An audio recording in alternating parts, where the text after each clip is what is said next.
Grand Rising is your Coach Renz. Welcome to Wildlife Religion with Coach Renz. As you find me for the first time on this channel, we deconstruct Christianity. And today I think we have a really good subject matter where we're going to talk about, why does prosperity teaching, how does it work? Why do people fall for it? And how easy it is based on what the Bible says, that people can fall for giving up all their money for this. But I give about 5 minutes for people to get on. So if you're watching this later, just skip the 5 minutes.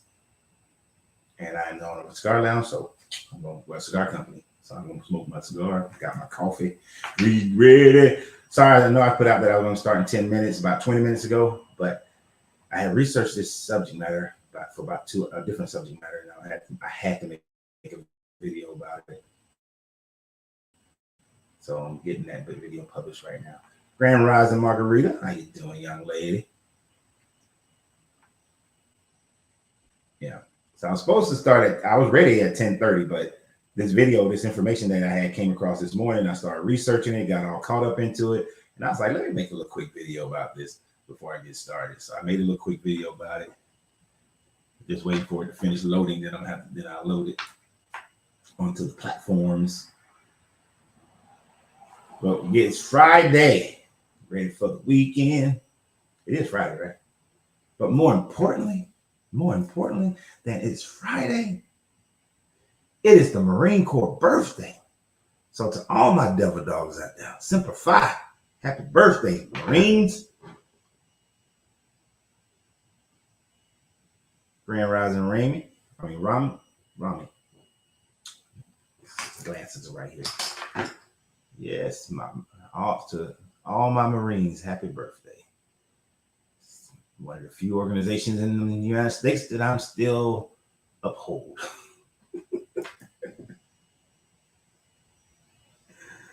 And it's really the people. It's not even the organization, it's the people. But we give our normal 5 minutes before we get started. We're going to talk about this, about churches getting that money. Grand Rising Rashid. Church got to get that money. But how easy it is to fool people into giving up their money and their property based on the Bible.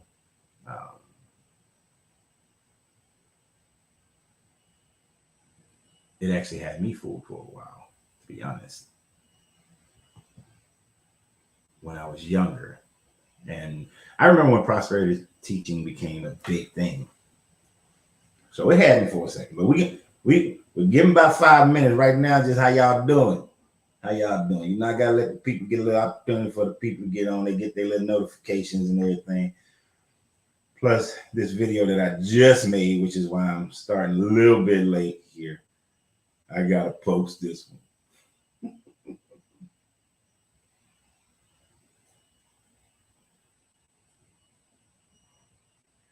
The women are gonna like the first part of this video that I'm posting. Then they're gonna be like, damn, Coach Renz swerved me.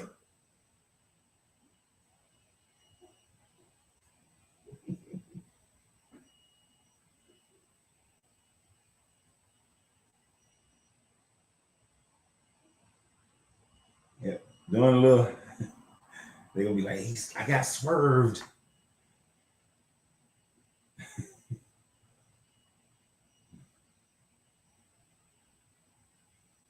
Je t'aime muy bien. Oh, yeah. Is that right? Je t'aime muy bien. I am, yeah.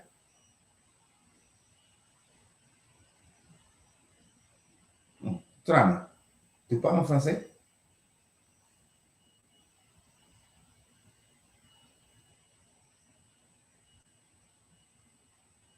Mais je parle en français très mal. Non, comme ci, comme ça.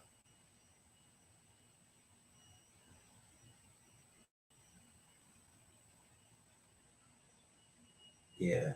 This video I'm posting, it's going some of that trickery video. Be like, ooh, yeah. Ladies gonna be like, ooh, yeah. Then they're like, damn.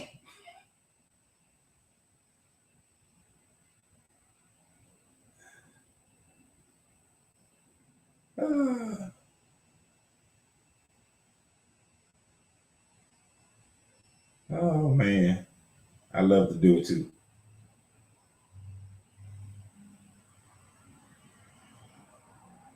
Cause it sounds good, but then it's some bullshit that they be trying to teach when they teaching our history, and people just run with some stuff without checking it. It only took me 2 hours, less than 2 hours actually, because I was doing it while I was getting ready this morning, so I wasn't like fully engaged. But it only took me a couple of. In truth, if I had the time I was actually paid attention, it took me literally about 20 minutes to debunk some information that I saw this morning. And I was like, it's not that hard, people. It's not that hard.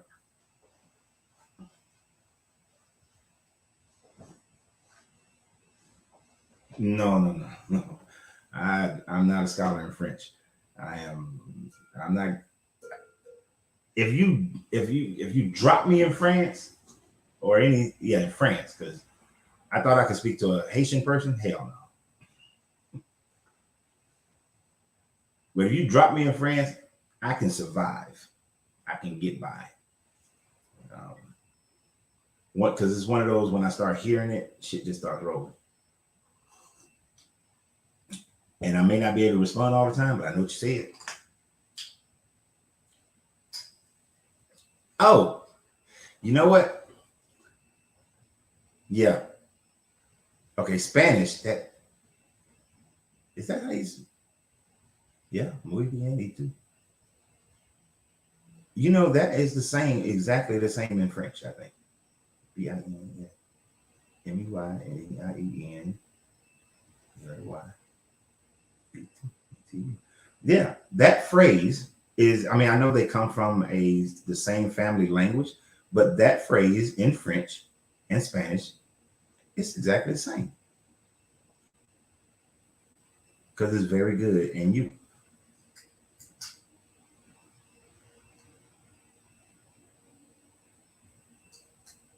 huh? That's interesting. Like if I was in French, I'd have been you now. It's the beginning of how you see now you got me see you trying to throw me off already because no one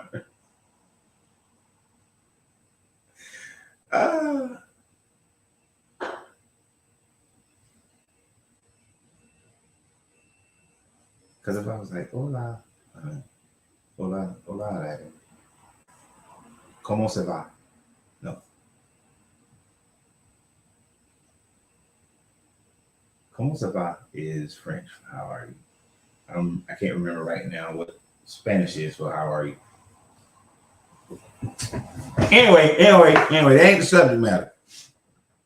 Hola, ¿cómo estás? Right. So it'll be hola, ¿cómo estás? In French, it will be bonjour, comment ça va? Okay. But anyway, that ain't what we're doing today.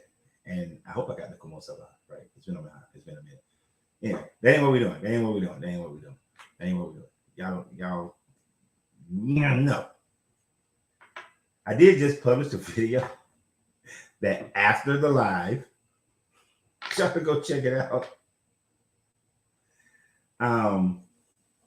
But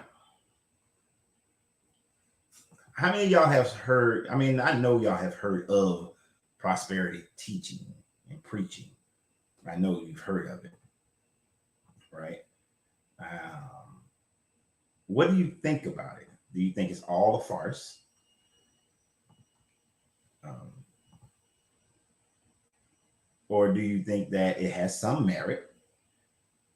Do you think that even with some merit, it's been tainted? Or that it's true? Well, I know y'all not gonna think it's true because we don't believe in the Bible on this page, but you know what I mean. Is that something that the Bible actually teaches? So, are the prosperity teachers correct? Those are the questions that I aim to answer as well as have a healthy discussion. So when I was coming up, as you guys know, I grew up poor. I grew up poor. Sometimes we didn't have food in our house. Had to go to grandma's house to get some food. I remember one year around, I'm in Georgia. Y'all know how, if you've been around, you know how Georgia is. Now, I remember one summer, one fall, it was kind of like how it is now.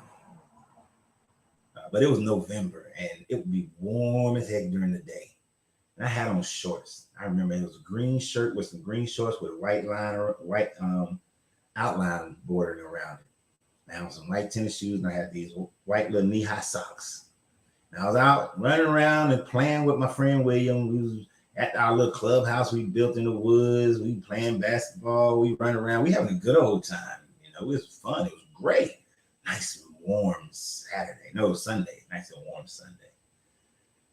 And my mom came home from work, and she was like, "Come on, let's, it's time to go to grandma's house." And I knew what time it was to go to grandma's house. I knew what the deal was, but I didn't go.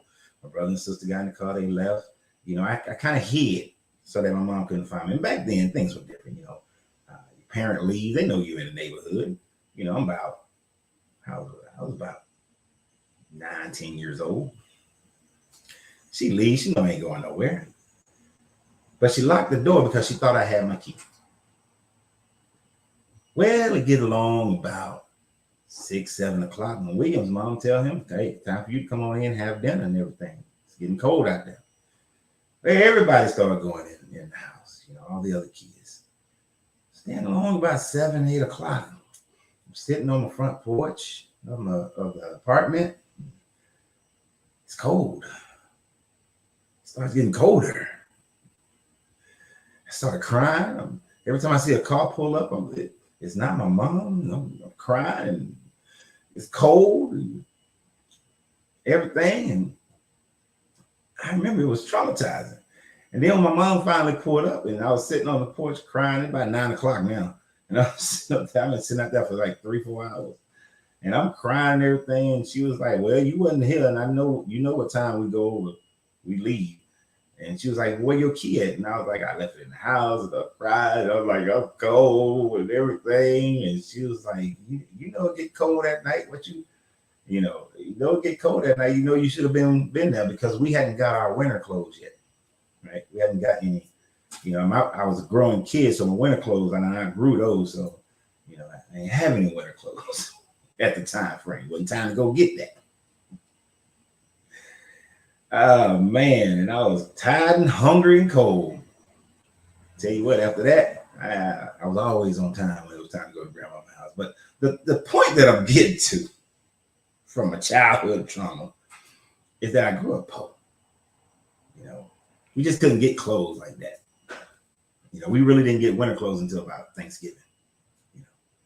So what I didn't. Because I was growing out of mine. My brother and sister, they weren't growing out of theirs as fast. They still had things they could wear. Plus, I was rough, so I always tore my clothes up anyway.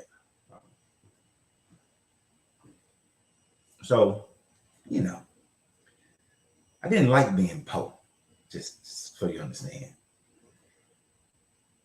So I told y'all one of the things that made me start questioning the Bible is when that pastor got up there and he read and he said, "It's easier for a camel to go through the eye of a needle than it is for a rich man to enter the gates of heaven."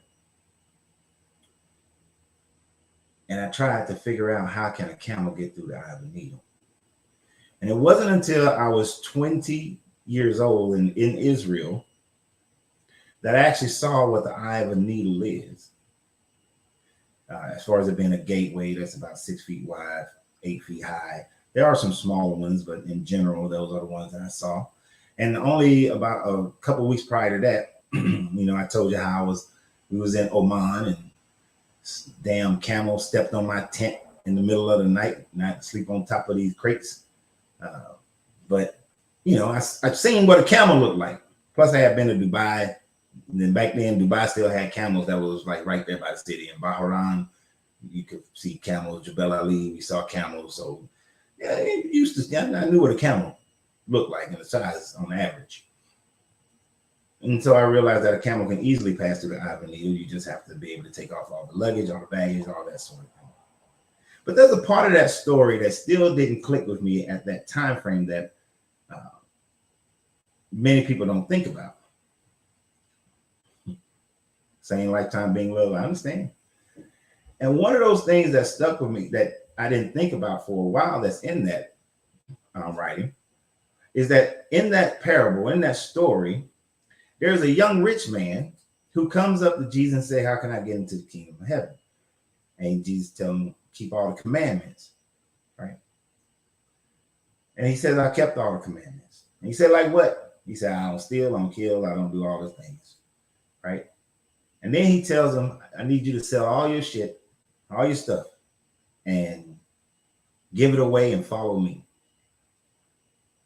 But the man goes away crying because he had great wealth. Sobbing, didn't want to give up his stuff. It's an interesting thing after that.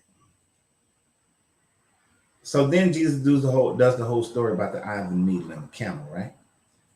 But it's right after that gives you an idea into the mindset of the people during the time frame this book was written. And you remember, we have to look at things not from how we look at things today, but how they viewed it back then. That tells us what the real story is.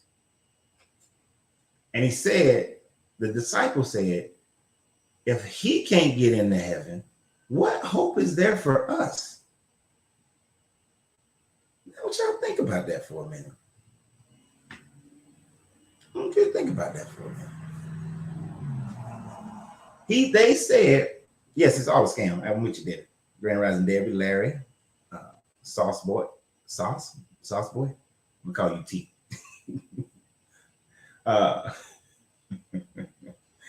Grand Rising Renee. I just think about it. They said if he can't get in, rich man can't get in, and he's kept all the commandments. True, the eye of a needle thing is about not being in love with your possessions. That was the thing that the young man wasn't keeping. He was holding on. He was keeping those earthly attachments. But the disciples who had gave up all their stuff and followed Jesus have done the very thing that Jesus just told this man to do, still question how, if that man can't get into heaven, how are we going to get into heaven? What chance do we have? What? Right? The reason why they was thinking like this, the reason why they made that statement is because in first and second century in Judea and throughout the Old Testament, if you were wealthy, you was wealthy because God gave it to you, and God gave it to you because you are righteous. So the mentality is wealth and righteousness goes hand in hand. This is why the disciples, even though they have given up their stuff, and mind you, Peter wasn't broke. Peter had several boats. Him and his brother, they had several boats. So these weren't poor people. Matthew was a tax collector, plenty of money. Luke was a doctor. They made money. They tried to make it seem like these were poor people that was following him. No, these were some good middle class, upper middle class folks, right? Now some of them were poor, but his main dudes, them had good jobs. So I started researching that back then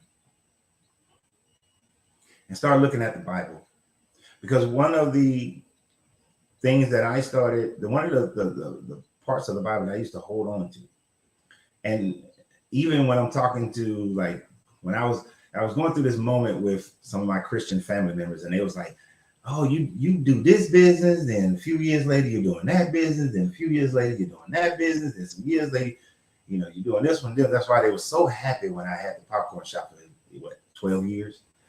Because they were like, oh, he finally found a business. He's going to stay in one business, right? And I used to always tell them, doesn't your Bible in Ecclesiastes said, do many businesses, for you know not which one will succeed. Do many businesses. So, yes, I was a serial entrepreneur, but I wasn't stepping in and out of businesses for the sake of, ooh, something new, something new, something new. It was either it was time to sell because of the economy, or it was so I'm getting out early, or didn't have a choice. That shit just did, or to please somebody, to please the spouse. Those were the only reasons I ever got out of business. But I used to always tell them, doesn't your Bible say do many businesses for you know not which one will succeed? I said, isn't that the Bible indicating to you that you are to do business and you're to do multiple businesses and you're to keep going? I look at the story of Job, and although we mainly focus on the fact that it was a wager, but Job was considered righteous. So he was a very, very, very wealthy person because he was considered righteous. And even when he proved that he was still down with this fool God who made a bet and killed his kids, this evil dude, the first thing he did was give him twice as much as what he lost, therefore equating wealth with righteousness. When you look at the story of Abraham, we don't know much about Abraham when he left the city of Ur, other than he was Samaritan and that he's worshipped El, or Yahweh, whichever one you want to call him at this time frame. At that time frame, he would have been El, that he worshipped El. But he started getting that cheese. All of a sudden, he got all these cattle. And then his cattle is so great that him and Lot have to split up and go separate directions. They got so much. Then when Lot is captured by the people of Sodom, he goes and he conquers Sodom, takes their stuff, gives the king of Sodom's son, Melchizedek, a tenth, and then later gives Melchizedek everything that he had from Sodom. He has so much stuff that even the spoils of war, he's like, you can have back. Goes into Egypt after a drought, pimps Sarah. The Pharaoh gives him all these servants and oxen and bags of silver. Does the same thing to another king of another place whose name I cannot think of right now that starts with an A. And he pimps out Sarah again, gets all this wealth.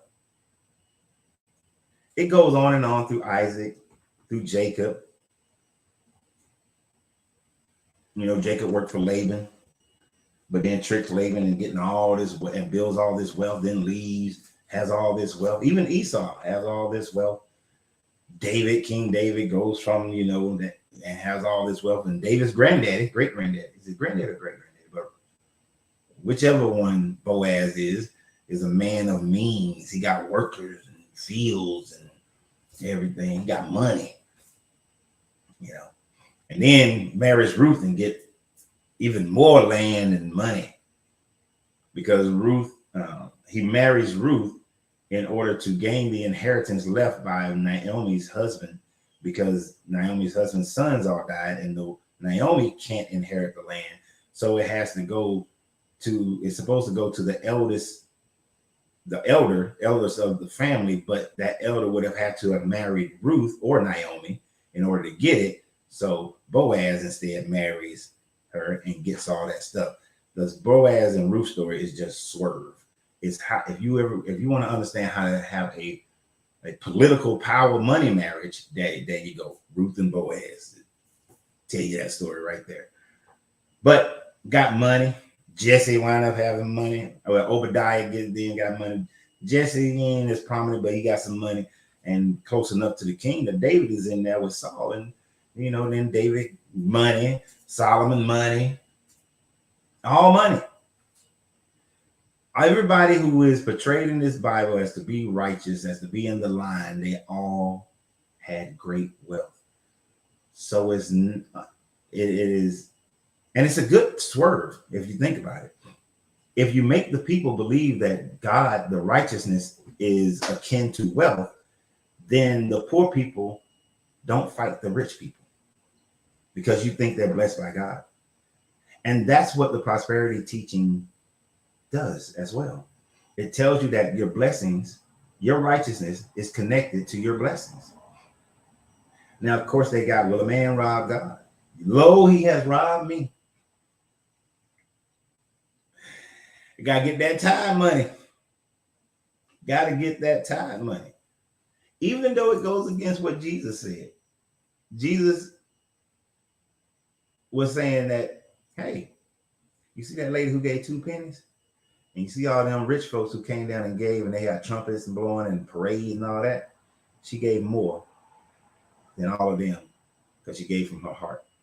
Now, that's a good lesson concerning when you do things, you should do it from the heart. So, every now and then they got a little something in them. But it is still the mentality that those disciples had. It is the mentality of this religion that blessings follows righteousness. Right? This is why I don't understand when people who are all in this book and they loving this deity, loving this deity, but you continue to be poor. Amalek, thank you. Yes, it's Amalek. Thank you, Angelina. It is Amalek.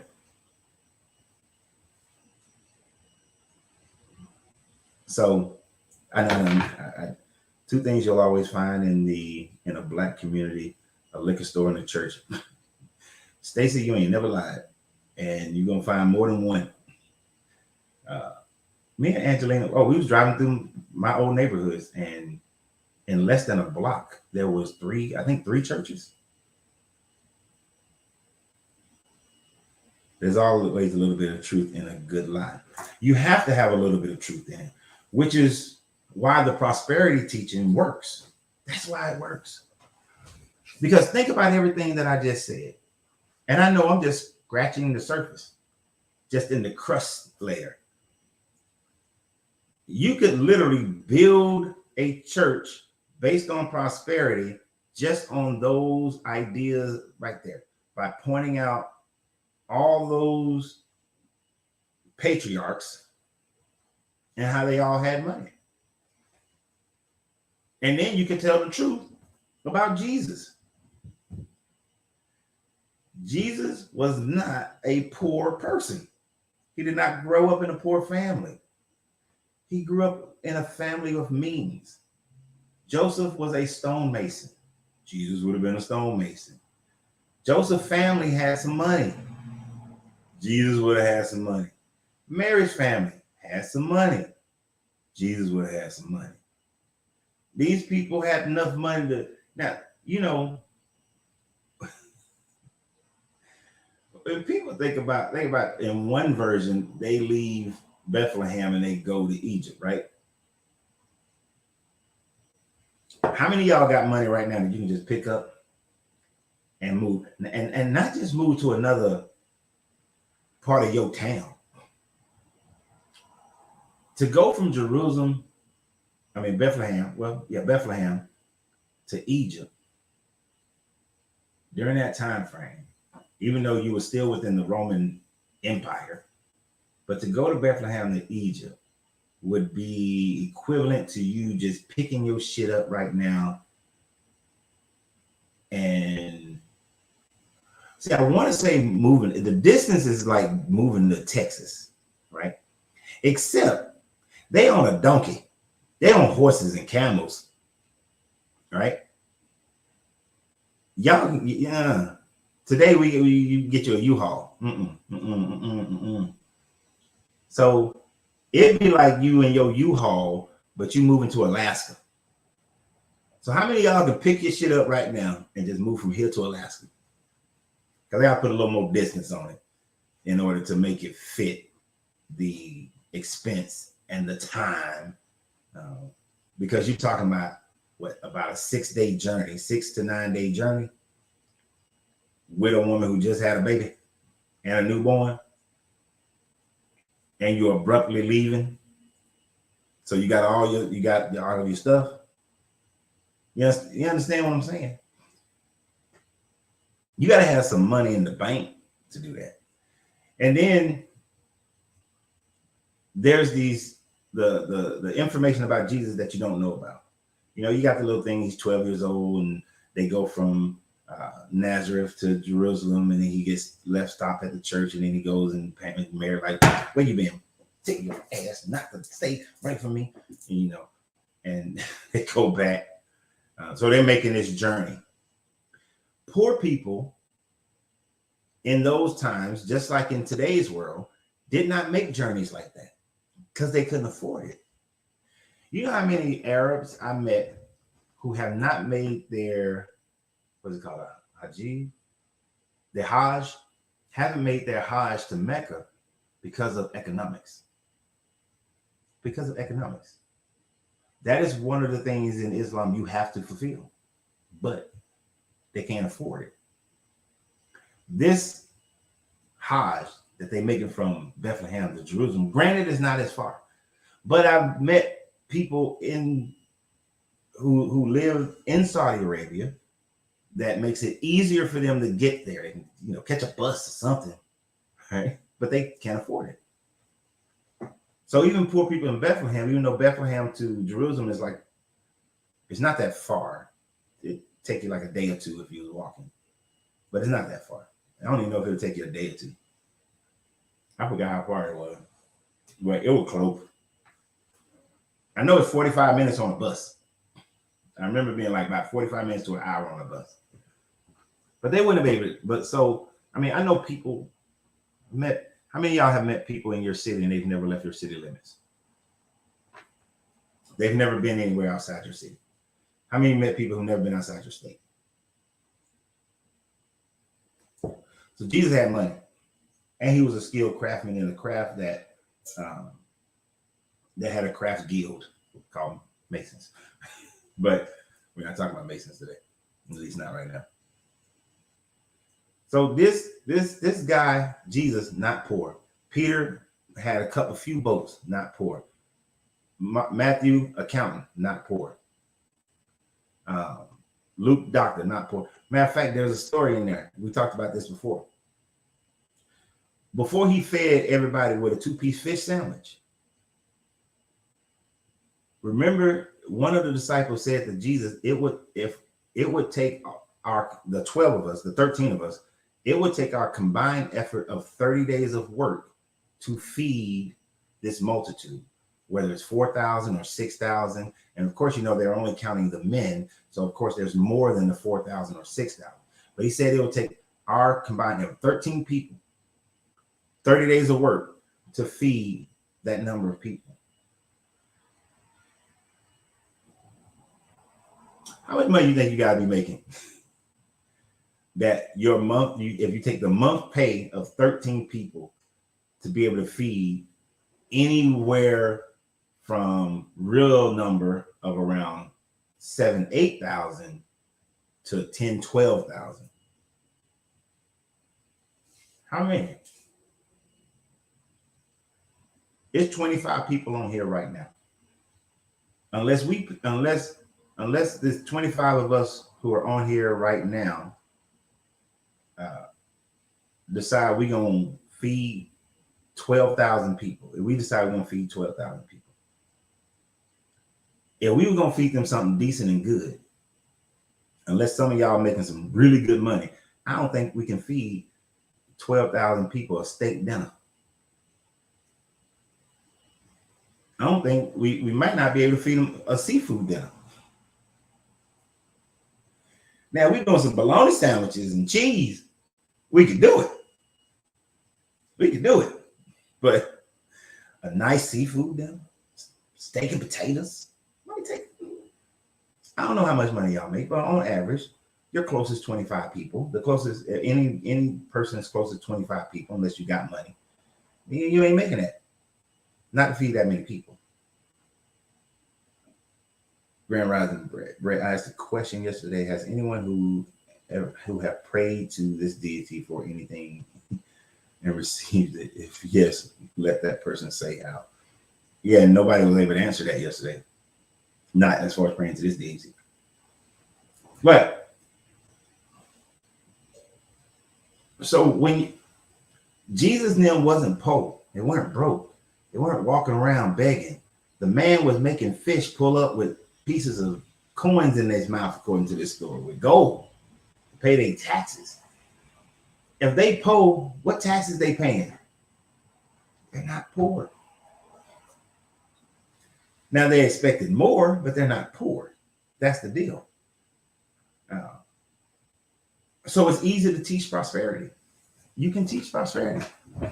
It is legit in this book that God blesses the wealthy. Look at the story of the talents. See what I'm saying? See how you can create this? There's so many other avenues. I didn't even think about this story until just now. But in the story of the talents, you got the dude who doubled the money. You got the dude who then 0.5 the money. And then you got the dude who just buried the money. And then when the master came back and he got the accounts, he didn't take the money from the guy he took the money from the guy who buried it, right? He didn't give it to the 0.5 guy who made 0.5 more of the money. He gave it to the guy who doubled, tripled the money. And then it says something in that it says something to the effect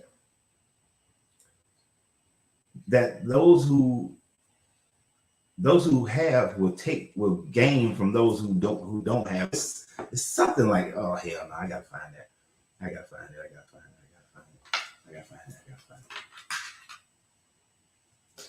Because I remember reading that thing like, God dang. Parable of the talents.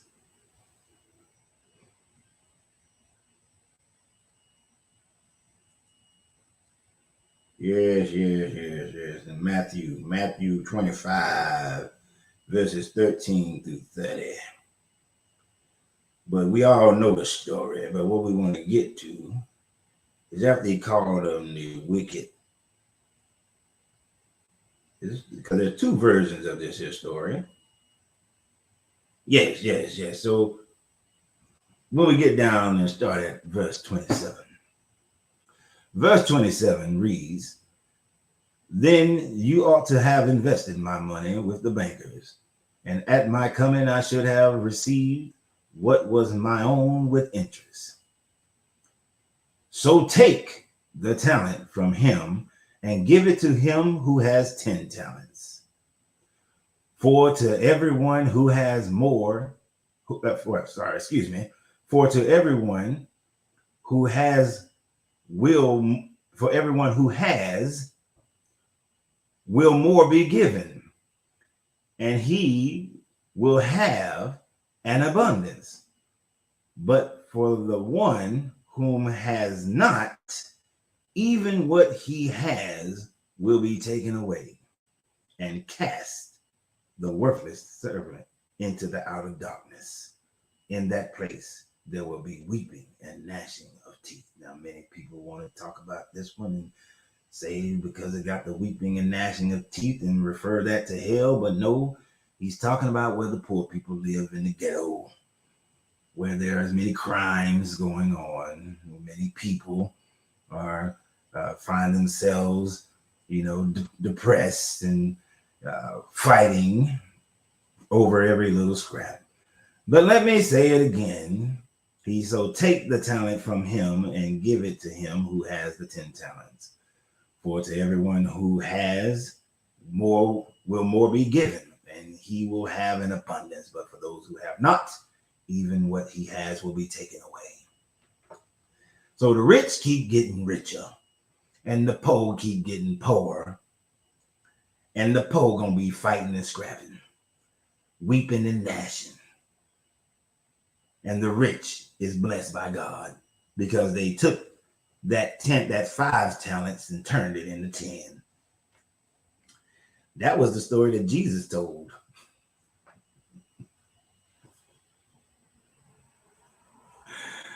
And watch y'all promote my foolishness. So co-signing on my stupid stuff. Double the money. I remember that story. Yeah. Reverend Lockridge, Grand Rising Lance, Grand Rising Matthew, Eugenio, John. Great rise. All right, the story keep you in place. Lamborghini Mercy. But I remember Reverend Young teaching that story as well. I remember hearing Reverend Dillon teach that story. Reverend Lockhart, and telling you that you got to do better. You know, you got to be willing to give, willing to invest. That if don't hide your talent. And then they go into tithing right after that. So invest in the church. Your investment is going to be investing in the church, giving that tithe so that it'll be shaken and or spilling over.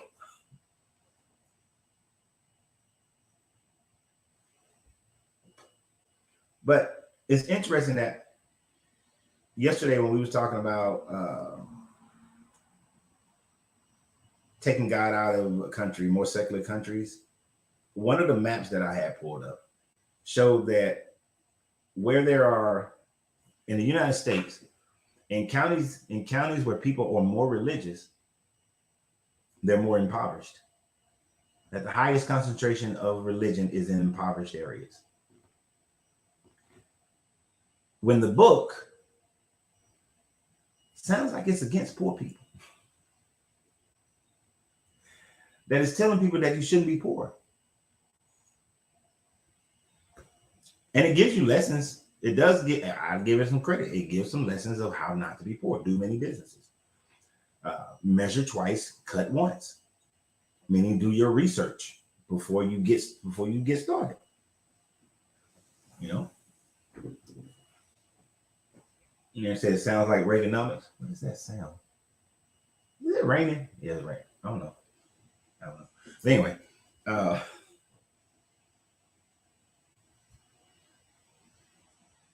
but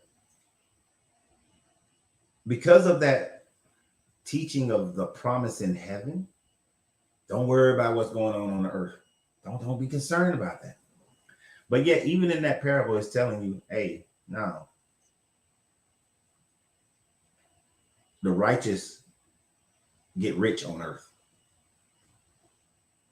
So you can get your slice of heaven right now. And that's the basis of prosperity teaching. Now, I think the sadness of it is that it doesn't actually teach people how to go and make money. I talked to you guys about the fact that for years, I went around to the medium to large size Black churches in the Atlanta area, trying to get them onto a program that would help them become bigger churches, but also it will help the main concern. It would have helped the impoverished rates in the Black community. It was a simple plan, easily executed, but they just didn't want to do it because they want to keep the money to themselves, because they know the more money people have, the less religious they are. But if the people made the money because of the church's teachings and the church's support and the support of the people in the church, then the mentality of the people will be to stay connected to the church, and that you teach that righteousness and money go hand in hand. Then your donations are bigger. But they couldn't get that through their head.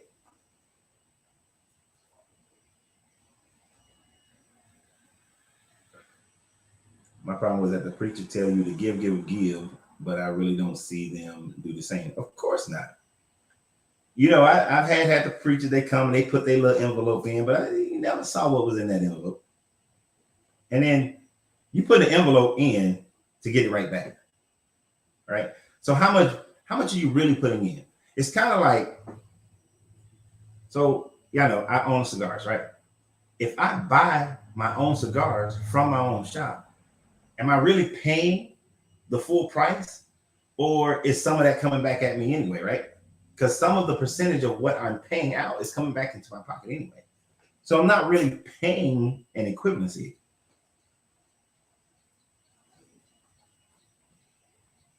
Caesar approached Jesus in the form of Satan. Jesus dealt with him right then and there. God never sat down and made a deal with Caesar.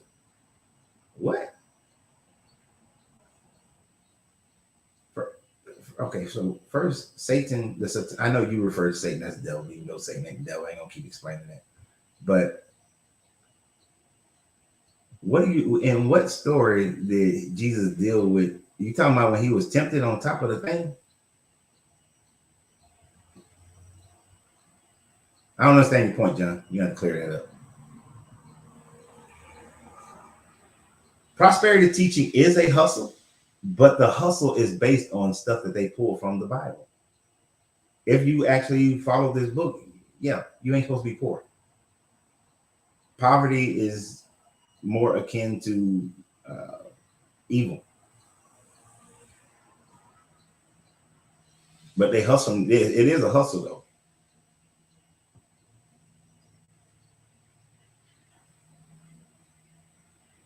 Yeah, money and education will run people away from religion.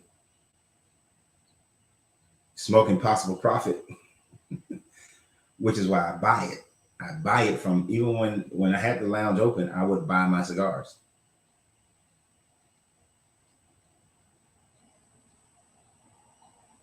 Oh, I've never heard they found money in the walls of this church. I'm gonna have to look that up. You can't miss what you never had, Grand Rising Wade. I grant you on that one. I remember you wouldn't open the doors for the people in Houston when it flooded. No, because he about his money. He ain't about these people. That's why he don't teach nothing. He teaches nothing. Nothing. Yeah, humans do need something to believe in, which is a sad thing because what they should believe in is themselves. Grand Rising RG. Grand Rising Ricky Steamboat in the house. Oh, now I do have to test the products, but I still buy it because I on my cigar channel I do reviews of the product, and then them jokers come and buy it because like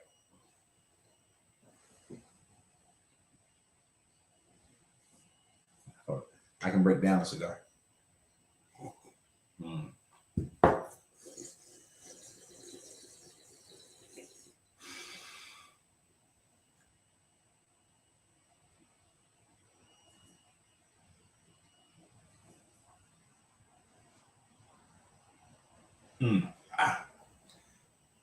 So definitely Nicaraguan. Well, it's called a Nicaraguan, so that's easy. But that's Nicaraguan Esteli because the pepper level is high. There's some high pepper level in that wrapper. So the wrapper is Esteli.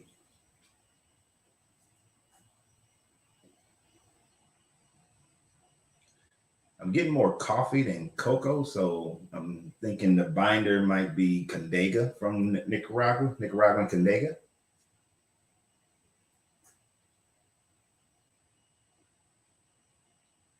Mm-hmm. It's got to be Condega because there's a little bit of dry fruitness to it as well. It might have a little bit of jalapa, Nicaraguan jalapa in the filler. But it's definitely a Esteli Habano wrapper. So I have to do that on my cigar channel, and so I gotta buy it. I gotta test it. Oh man, I did a heavy one through the nose, and that is this is some hella pepper. I like some pepper because that's why my cigar is called my Nicaraguan 1111 because I like my Nicaraguans. Okay, gotta test right. So true. Back to the subject. Got to keep people poor and stupid, all right? Otherwise, they'll leave the church. And right, Stacy, they're just motivational speakers, right? That's all they are, especially Joel Osteen. Joel Osteen, the smiling preacher, he is purely a motivational speaker. He don't talk about nothing worth nothing about that book, from that book.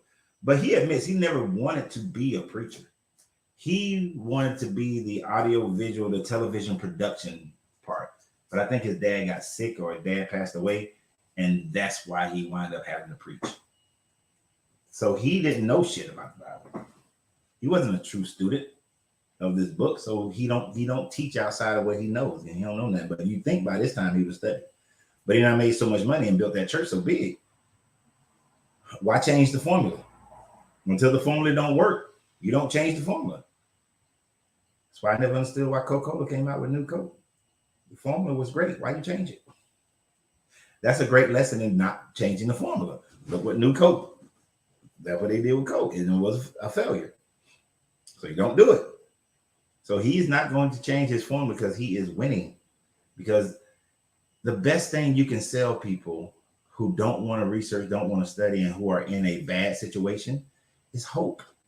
You sell them hope. And then the ones who do have good money, who have a lot of money, you give them prestige. You make them part of a clique that's superior to everybody else, that's doing things that the rest of them are not doing. So you take the rich people in your church and you give them status, give them separation, and you give them inside, more intimate contact with you. And now you're keeping the rich people happy. And they're going to keep giving you more money. And then you got money to go and do even more intimate things with them. Like y'all can travel together. Y'all can get on the private jets. And y'all can go over here and go over there and take vacations and all that. So they feel even more, prominent. Now you're catering to their ego. So you keep the rich and the poor, the middle class. You keep telling them you could be like the rich people. So hope, and ego. You got poor, middle class, upper middle class, and rich. Hope, ego. And that's how he keep winning. That's how most of them keep winning. Because people fall for it. Only because of misinterpretations and ignoring the practical. What do you mean by that, John? Grand Rising, by the way. The Bible got pie in the sky mentality. Yeah. And it'll work.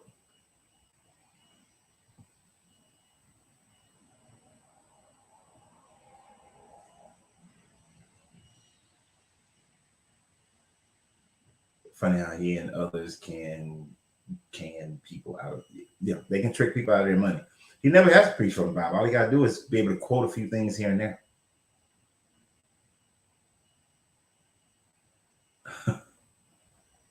Ron said he's a reptilian because he got a weird head.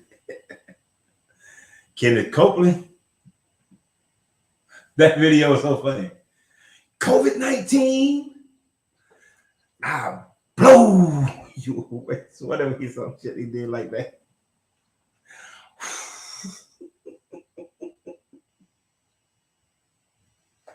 That damn Kenneth Copeland. I got 5 planes. And they keep giving to him.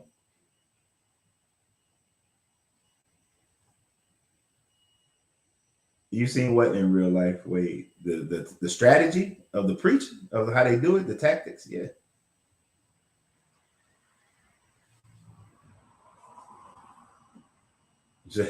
Ron say they aliens or reptilians or something.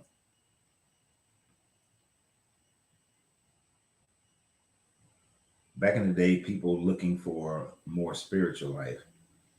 I started with the Bible economics. Back in the day, people, it depends on what group of people you're talking about. See, that process has worked throughout time immemorial. Whether you're looking at it from the time frame of it depends on whose perspective you're looking at it from, as to what they were gaining out of it. You do see people who can use biblical economics and they can increase their wealth. But is that really biblical economics, or those are just economics? Because when I look at what people call biblical economics, it's just good economics. Measure twice, cut once. That just have a good budget. Get your research done before you do something. It's good budget. The idea of the more you give, the more you receive has been something that's been around much longer than the Bible. And it's really more of a mindset of what you can do for other people who can then do for you. It's a trade, but do for them first so that they will give back to you.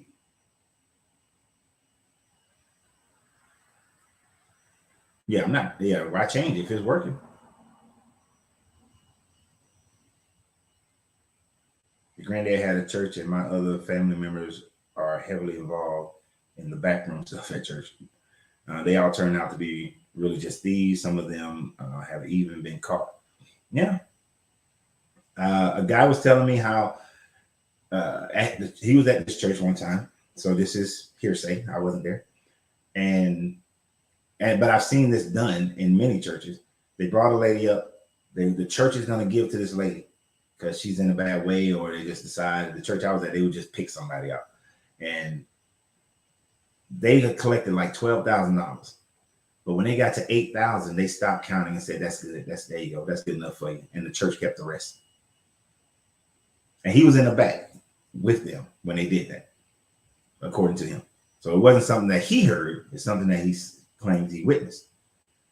But I've seen it where people are giving this money, and then you talk to that person and find out they didn't get. You thought in your mind, you're like, "Man, I know you had to collect." It was like 500 people came up there and gave you some money. Even if all of them just gave you $10, you should have at least 5,000. How do you only have like $3,000? It doesn't make sense. Grand Rising Lena.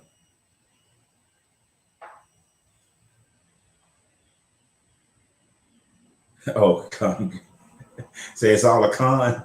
I got you. I used to think my older cousin was the sweetest lady, and she got busted a couple of years ago stealing $150K from the church and schools. Man, look, you never know what a person is really doing. Very few people are straight up honest, but you never know.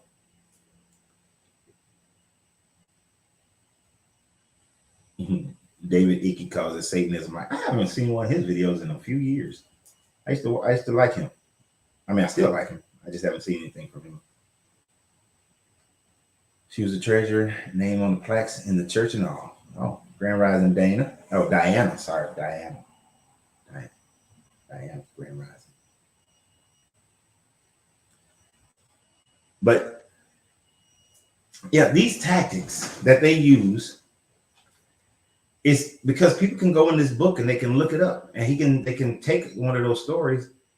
And are they spinning it when they say that the more righteous you are, the more obedient you are, the more faith you have in this God, then the more blessings that you have, when they can point out in the Old Testament and the New Testament where people who were righteous and blessed had money. Think about Martha, one of the few women that they don't dog out in the Bible. But Martha, she had money. She supported Jesus's ministry. They went and chilled at her house for a while. But I think one of the reasons why Martha had money is because Lazarus, her brother, was there. Oftentimes, these women weren't able to gain inheritances or own land, but I'm thinking that Martha was that dominant sister, and Lazarus was the brother that she just took care of him and took care of all the business and all that sort of thing, and that's why they had money. Right? But Martha had money, so she's venerated in this book. When Sheba, according to this story, when Sheba comes to Solomon, she bringing gifts. She got stuff, which, by the way, when I was Christian, and don't think this whole idea of women saying and men saying, "What does she bring to the table?" is a new conversation, because in the 90s, that was still a conversation. And when I would talk to some Christian singles, and a man would say that to a woman, well, what's she bringing to the table? And women be like, "What I bring to the table?" I used to be like, no. When Sheba came to Solomon, she had shit. She bringing frankincense, myrrh, camels. She bringing all kinds of stuff. She brought some shit to the table. Don't come to the table empty-handed.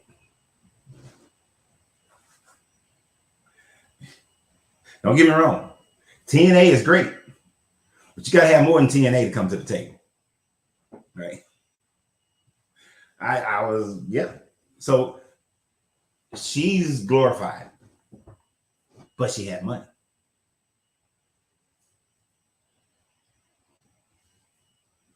Of course, yeah, you got to make it mean what you want it to mean. And they know that most of these people are poor, but they could easily teach these people how to make money, how to increase their wealth, but they just refuse to do so.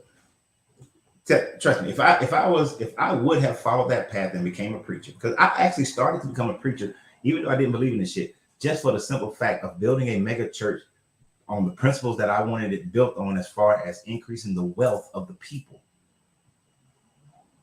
I was going to do it. At one point, I was so frustrated with these churches, I was going to do it.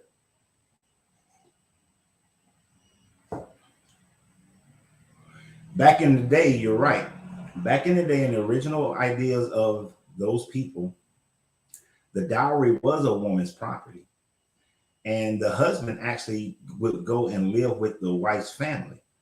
Because back in the back day before Abraham, the inheritance did go down to the wife and not to the husband. Because for them, we got DNA testing. But you know that baby came from that woman. You don't know if that seed was from that man. So to guarantee bloodlines, it was matriarchal, not patriarchal. But then once after the Bronze Age collapsed, it started switching to become patriarchal, which is why the story then gets written in a patriarchal format. But you're right, the dowry was the property of the woman. And then, of course, the Romans flipped that whole shit on his head. The dowry stopped being the property of the woman the Greeks and the Romans. Sorry, so Greeks and Romans flipped that. I just got cussed out because Grand Rising, Nikki. That's how you can spend that, huh? I'm telling you can spend all that shit. I said Joseph was a cuck because he allowed God to violate his underage wife and he did nothing. Yeah. Yeah, I got you.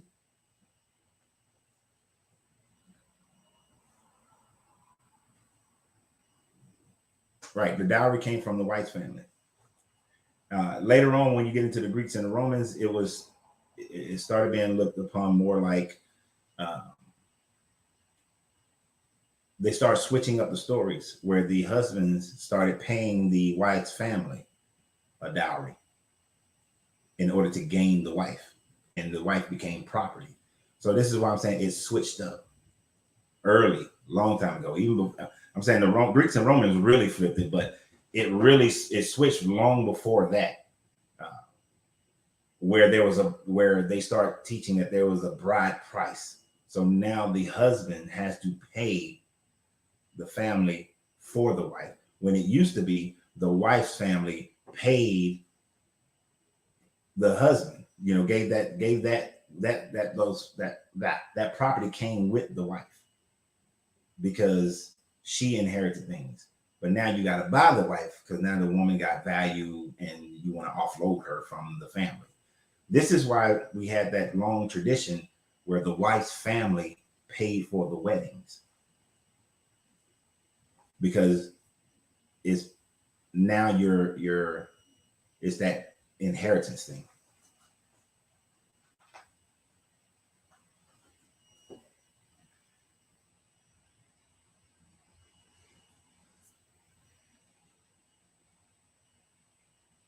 Helena said she asked George's mother why it goes through the woman. Yeah, because only the woman knows.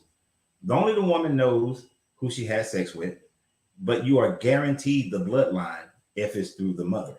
You know who that bloodline is. Like, I can guarantee my bloodline through my mother's family. There's no DNA test. Never did a DNA test, but if you can imagine before DNA test, how can I guarantee my bloodline through my father? You can't. You cannot.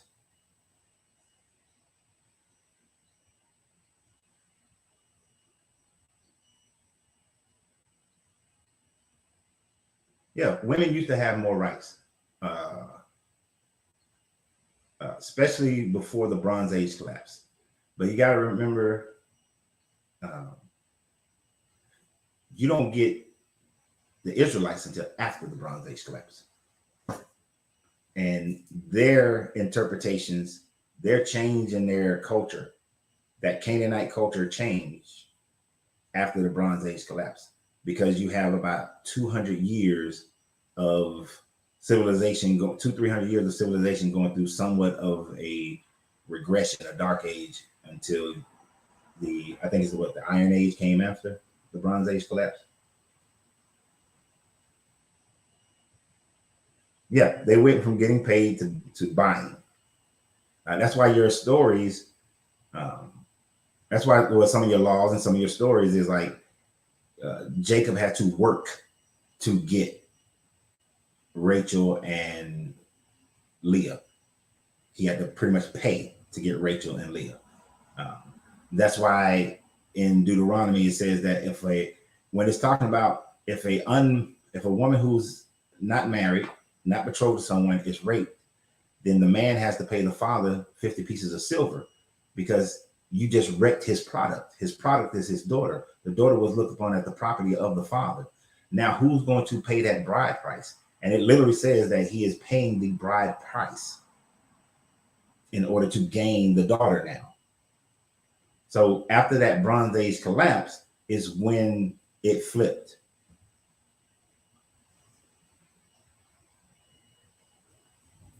Right. Jacob worked to pay the bride price. But when you look at Akkadian traditions, Assyrian traditions, Kemetic Egyptian traditions, and the Sumerian traditions prior to the Bronze Age collapse.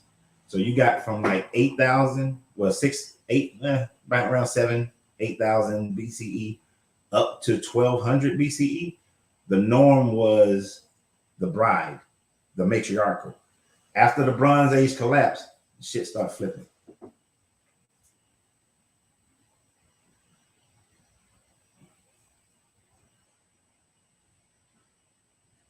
Nowadays, they're collecting body counts. Oh, nowadays they're collecting body counts like Thanos. And I have no problem with a woman's sexuality. You want to bang 50 dudes, bang 50 dudes. I don't care. Shit. Y'all lucky I'm not a woman. I would have a high ass body count. If I couldn't deal with somebody who morally fit me, my body count be high, because women are built to have sex. That shit is so unfair. But yeah, I would. I never look down on a woman for a body count. Who asked that question though? I would never. Hey, how you doing? My name is Renz. Nice to meet you and everything. Before we get started, got a couple of questions. What's your body count? Fuck, ask that question. I don't care. Actually, I might. Here's the thing about me. If I ask that question, it's not because I'm looking for a high body count to disqualify the woman. I'll be looking for that low body count. What? You ain't never been with nobody? Oh, I'm 52 years old. Do I feel like teaching? You been with one or two people? Well, what do you do? Do you do this, and this? Oh, you don't? You only do that? You gotta go. You got time to be teaching. I ain't having no babies, so I don't care.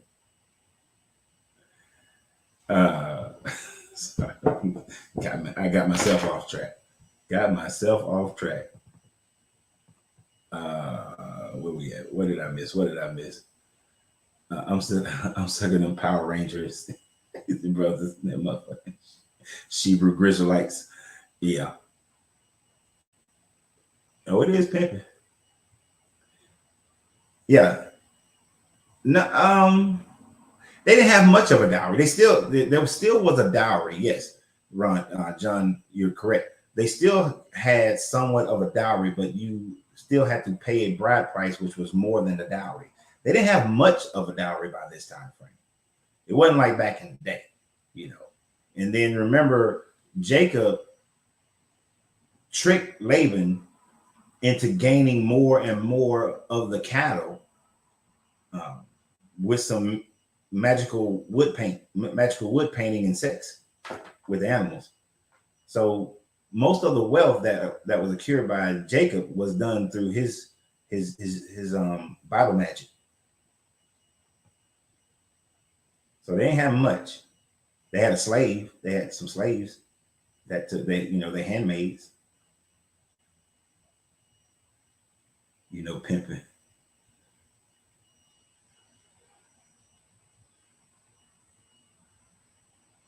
Bang them all. Just don't expect me to show you off to my folks.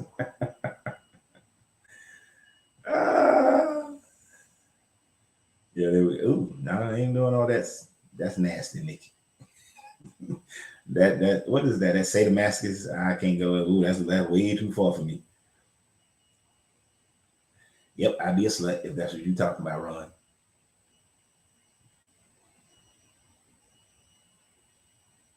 You studied what was available in clay tablets. Cool. That's what I've spent a lot of time on those. The Egyptians celebrated their sexuality, sure did, and with nothing wrong with it. That's part of the problem in some of these Western countries today.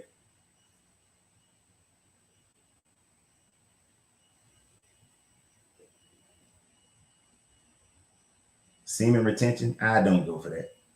I understand the idea of it through the what was it? So Eastern technique, Eastern teachings of semen retention. Yeah, I am very vibrant without it. I tried it for a while. I didn't really. I did that for like 2 years, and I really didn't notice any energetic change within my body or my consciousness.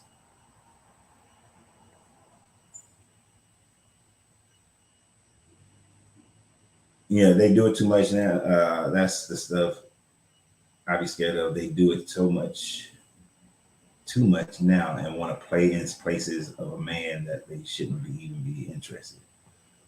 I can understand that thought process, but there are women who know how to be a woman and know how to be in touch with her sexuality.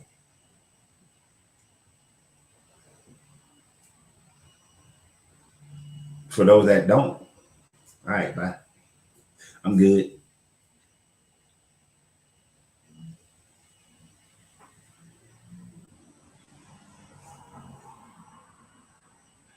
No, you can, you can do semen retention without and while you have a woman. Like we would be intimate and I would not ejaculate, which was how I learned how to have an orgasm without the ejaculation. The intensity is still not as intense as having both at the same time because there is a separation between the ejaculation and the orgasm. Uh, but you can do it at the same time. I didn't do this. I did that when I still had a woman. Your balls don't blow up in your face. No, your body just absorbs it. It's just reabsorbed in the body. Uh,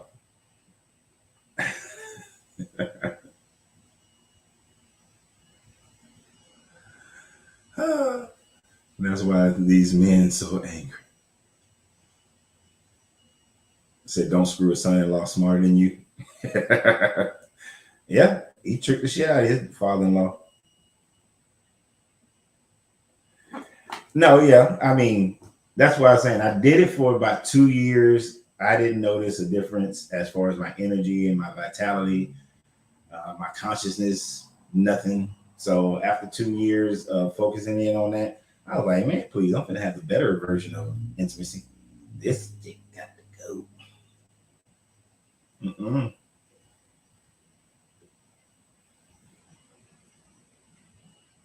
I mean, because I have finished reading a big ass book. It's like that thick. Um, and what was it called? Shit, what was that book called? The something of sexology. Was it the Zen of sexology or this is before I lost my book collection from my sister. She who watched this, lost my books.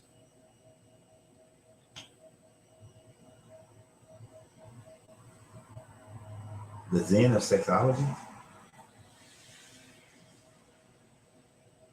Was That I don't think that was the name of that book.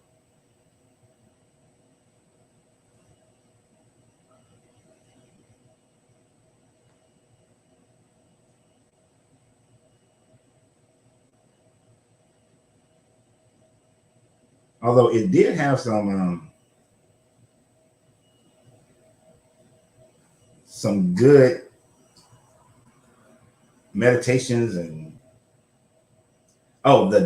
the Tao of Sexology. That's the name of it. Calling it the Zen, the Tao of Sexology. Um, it had some other good. It had a lot of other good things about it. That was just one of the things about it that I found like no. But the Tao, Tao of Sexology. I think I still got that digitally on my computer though. I might still have it on a digital format. Normally, every book I started doing books where I would get them digitally as well as hard covers because just because I lost, I, I had put about and I lost two sets of collections. In my brother's house, I had about 50, 60 books. In my sister's storage, I had about 700 books.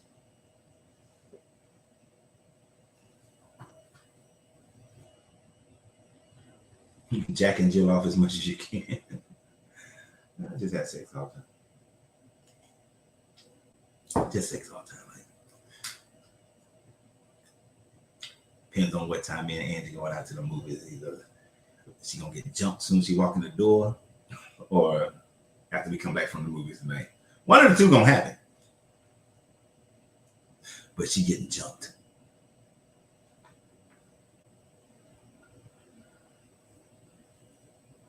Mm-hmm. Give me the real experience. I can look at the cover and tell you which one I had that I read.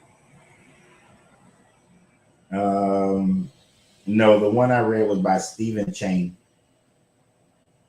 Dr. Stephen, Dr. Stephen Chang is the one that I read.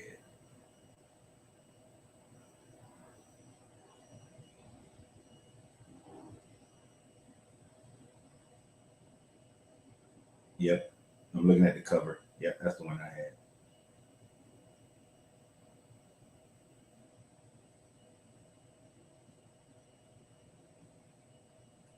Man, I gotta get my whatchamacallit right. My Amazon thing right, because I ain't gonna be telling y'all books. Then y'all go buy them and I don't get no credit. I want my credit, damn it. Yep, that's the one I read, Stephen Chang. Uh Matter of fact, I'm gonna get that right, and then we're gonna have a whole conversation about tantra and sex. And there's a few books that I'm gonna recommend. And then, yeah, I ain't telling you no other book until I get that fixed.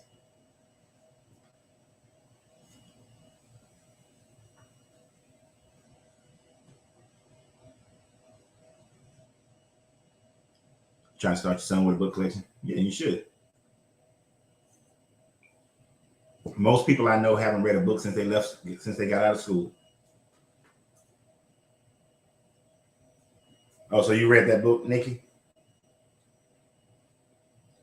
Lost three collections. Ooh, I know. Oh, how? Yes, I meant to ask you about that. And um, Angelina, it just tell me red face, red heart shape. Okay, I guess the embarrassing face. It doesn't show me what the thing is. Okay, yeah, that was a good book. But how can I be on that group, but on from why I left religion? I don't want to be on there as my Lorenzo Reed. So, but you're saying you can't add that page. You can't add this page. You have that's irritating.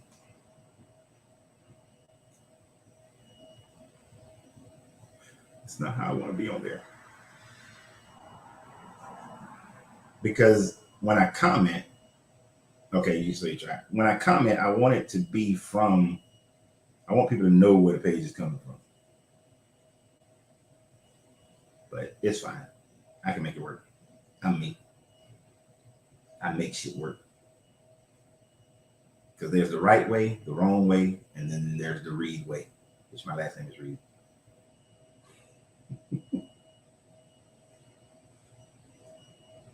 But I'll make it work.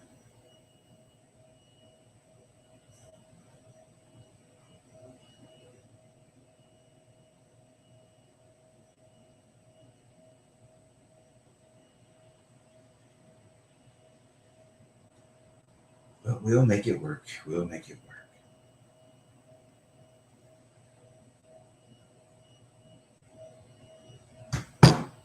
All right, I just sent you a request.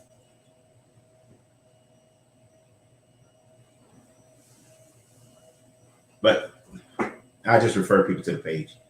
Or if they let me share stuff, I'll share stuff to the page. From once it's added, once I'm added as from there, I think I can you know what? Yeah. I know how to make it where my responses come from this page. I just thought about that because I do it with another page.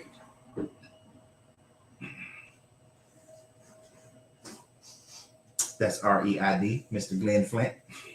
But yes, I stole that from my dad.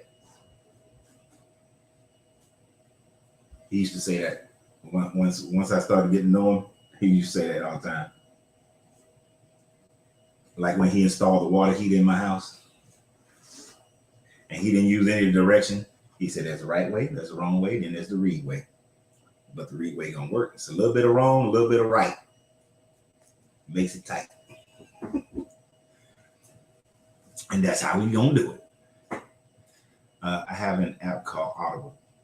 I own 40 books. You can see. Yeah, Audible is a good one. Let me get me an affiliate account with Audible as well.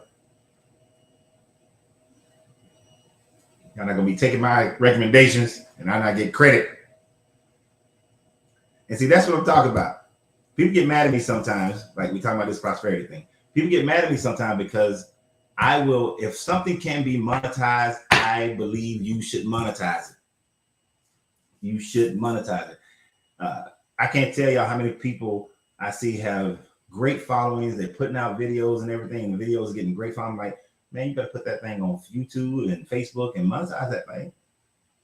You know, yeah, I know you do, you know, whatever. Fuck. You know? Yeah, I was just talking to my brother last night. It's a guy, this one guy, Craig, that we use as one of our mechanics. Craig goes everywhere. Man, why Craig ain't got, and people follow the shit out of Craig. Put you some GoPros on your helmet and on your bike, show all that stuff, make videos. He got it. Get all this. I believe in I'm serious. I'll start a church called the Church of the Money Makers. Shit, make some goddamn money. Because that will free people from religion, is for them to make some money. Not that they should fall in love with the money or the things that they're able to buy, but you fall in what you're in love with is the freedom that it gives you. Like money allows you to buy your time so that you can do with your time what you want. Money allows you to experience things, to grow, to become, you know, have a bigger perception of the world, perspective of the world, so that maybe you can get into the perception of the world. You know, it opens your consciousness because you have time. See, it's like 2 degrees. It's like it's degrees within it. Either you can have a bunch of money that gives you your freedom so that you can study, so you can learn, you can travel, you can experience, or you give up money and personal possessions and you go live in a monastery somewhere where everybody else is taking care of you and now you have your time. So either be taken care of or take care of yourself. But if you're just broke and you're poor or middle class and you work, then you get some time off on the weekend, which you're trying to recover from the work. You'll have a little bit of time.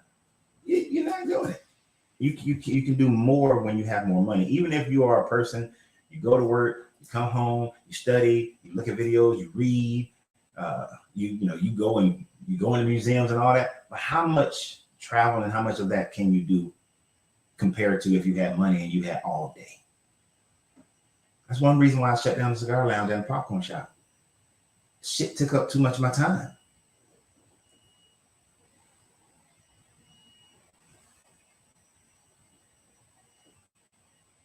The ones with no substance go viral? Yes, they do. But so you have to be happy with the levels that you can reach. There are subject matters that I could probably talk about, or the videos I could probably do that would make more money, but I would be doing it just to do it. And I'm not that interested in it. Like I could do an NBA, NFL channel, and that would make me more money. I could do a comic book channel, and with all these Marvel and DC movies, that would make me hella more money. I do do some relationship stuff because I do love talking about relationships. That's why I see them on here. But if I did one that was pure relationships, I could make more money. One of the reasons why me and Angelina started the Eat, Sip, Smoke travels, because as we are going and having these experiences, I know that channel has the opportunity to make way more money. My cigar channel, it's not going to make as much money. It's a small group. So there are subject matters that can make a ton more. I was talking to a guy who was an artist 2 weeks ago, and I was telling him, as an artist, you can create a channel that makes way more money. I'm trying to get my middle child to understand that. She's a brilliant artist, but this I enjoy this more. I gotta enjoy it, and I know that I can get this to where it's sustainable for me to have at least the type of life where I can travel as much as I want to, go to these ancient sites, meet these different scholars and all these people, and gain even more information.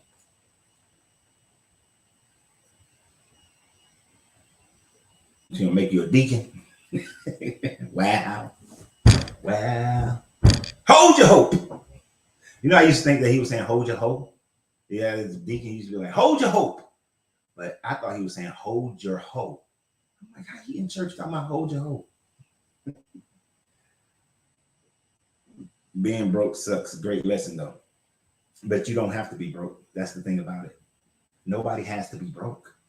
You really don't. If you can develop discipline, if you can sacrifice, and you're patient, you don't have to be broke.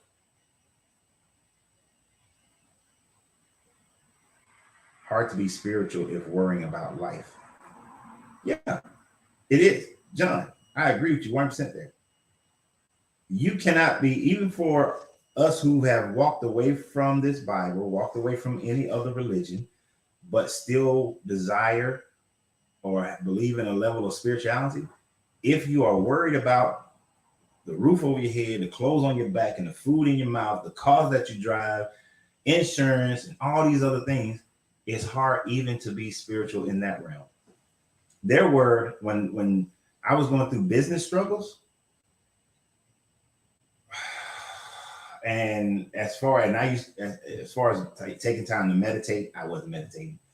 Taking time to read, wasn't reading. Taking time to study, wasn't studying.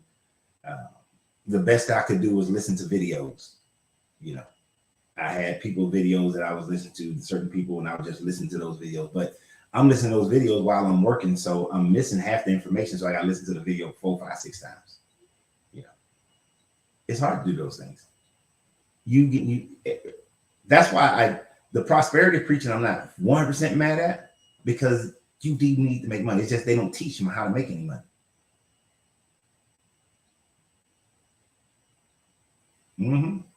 And there are too many, and you have to be able to control that, Stacy. You're right. If you cannot control your distractions, I did this program, and I saw that on any given day, I was spending 3 to 4 hours on the internet searching and watching bullshit. And so I had to cut that. So I did this time management program to part of the program, I was working with the guy, and we were selling his entire program, but part of it was had a time management piece. So of course, in order for me to do it with him, I needed to test it myself.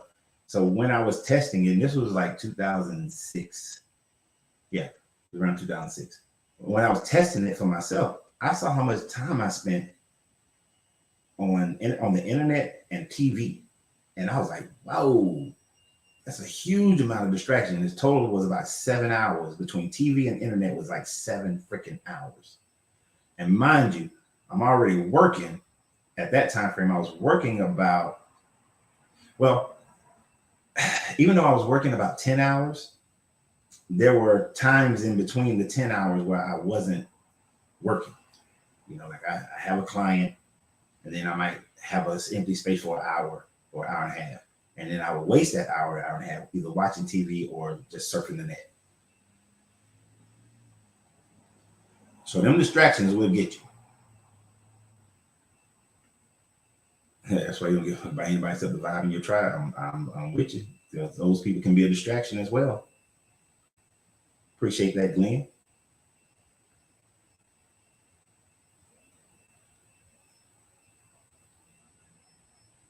Yeah, it is so much. John, were you with me and my brother yesterday when we was having a conversation? Because I got home an hour later than I expected, because me and him was talking, and because I went and delivered like some cigars to my brother yesterday, and that's one of the things we was talking about. You know, we was talking about our kids. And like my son is into gaming, and I'm telling, and he just bought his computer, and so he's getting things set up so that he can stream the gaming. And you know, he ain't doing shit but doing his Air Force job, and then he goes to his barracks, and you know, he might play basketball or something like that. But man, stream them games, boy. You do that for 3 years, you get out the service, you already got a huge following, you making money. It is so much easier to make money today than it was when we was growing up. Man, if this shit, like if I was telling my brother, and he remembered when I was in the military, what I wanted to be. Okay, I have always, even though I've done many businesses, the only thing that I can there are 3 things I can solidify that I've always wanted to do from a very young age. Right? That was, I wanted to fly. I wanted to fly. I wanted to be a pilot, I wanted to fly. I wanted to be an archaeologist. And I wanted to make a living by just running my mouth, just by talking. I've had the gym. I've had a sunglass and watch shop, candle shop. I had the cigar lounge, the popcorn shop. But all I've ever wanted to do was make a living. The biggest thing I've ever wanted to do is make a living by talking. But getting into speeches and motivational speaking or instructional speaking was so freaking difficult back in the day. You know, wrote the book in 2000, How to Escape Mental Welfare. You can go get that at coachrenz.com. But I wrote this book, How to Escape Mental Welfare. I was in Toastmasters. I was doing the debates, trying to competing, and you know, won some awards, trying to use my military experience to get in there and teach leadership, and then my sales experience to teach sales. But that shit was so hard to do. And then when you got small children, you go get an IT degree and you go and do IT work, or you then open up a business as a personal trainer, and then open up a gym, you know, and then the economy screws you, goes to hell in a handbasket in 2010. You get a job for a little bit, and then you take your ass and open up a popcorn shop.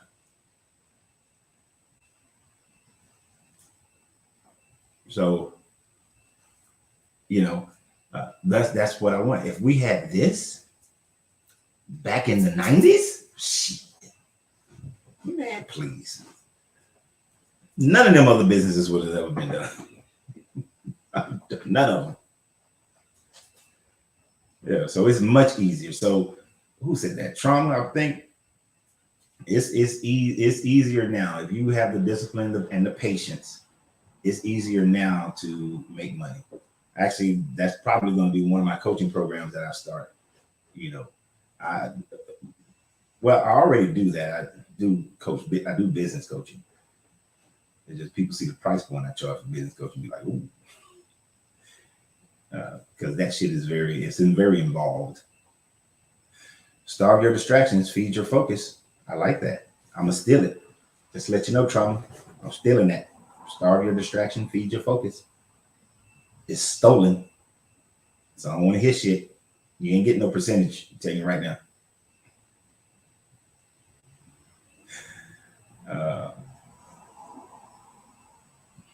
Yeah, John. There are so many of us who should be multimillionaires by now, but we got distracted. We were taught differently. If I would not have made emotional decisions based on whom I was with at the time at different time frames, I would have been a multimillionaire. Unfortunately, I've been one of those 20 something multimillionaires.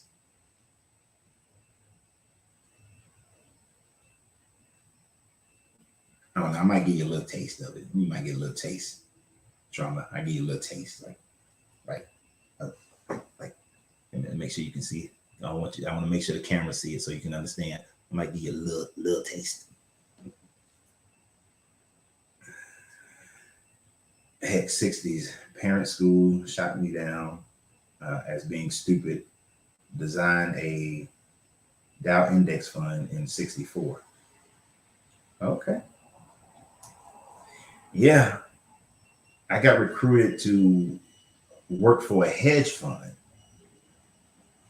in 98. Do you know if I would have went and worked for a hedge fund in 98, by 20, by 20, 2002, 2003, at the latest 2006, I've been rich as fuck. Through that whole dot-com bubble and the whole housing bubble, hedge fund management, and then even after that, hedge fund management, shit.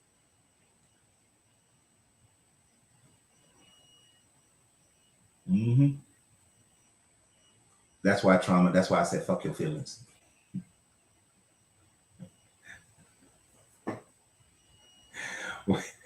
I was coaching this guy, and he wanted to open a business. I want to open a business close to home because I want to be right here with my neighbors and be close to my neighbors and because they're people I love. Like I told him, I said, man, fuck your feelings. You got to go open this thing up where there's no competition. And he got mad at me because I said, fuck your feelings. I said, I'm being real with you. Your feelings ain't got nothing to do with this. We're looking at facts over feelings. Exactly. Facts over feelings.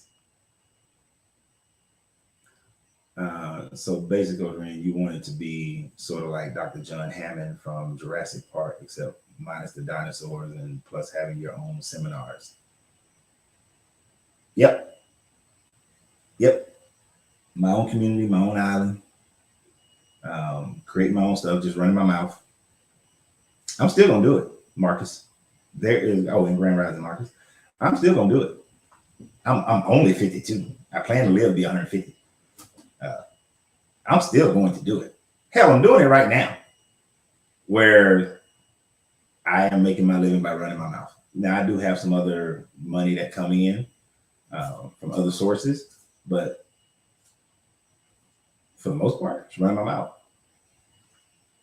When I get my cigar back, well, when the production is finished with my cigars, I'm gonna sell them online for the most part. I'll see if some lounges, I'll put them in some other spaces, but for the most part, running my mouth. Even putting those cigars in places is running my mouth. And then once the audience gets big enough, there will start to be an annual seminar, and then we will continue to grow from there. And yeah, I'm going to run my mouth and make a living. That's it. And do you know that most people who become multimillionaires, it happens after they turn 50? I know we have this thing where we send all these young millionaires and billionaires, but the overwhelming majority still, it happens after they turn 50. Because, fucked up and learned a lot. by that time. Very few of the new millionaires annually are in their 20s.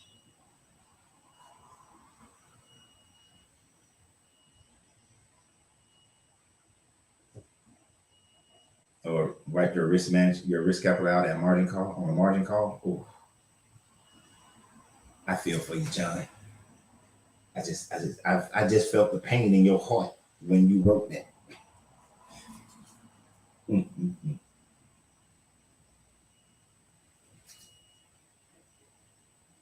Yeah, you don't really start hitting that prime between your 35 and 50, and then your kids. If you had kids, by the time you're 50, the kids should be old enough to they're getting out and doing their own thing. So now you don't have to worry about them as much. Even though you're risk averse, you have you might be risk averse. You have more that you can risk.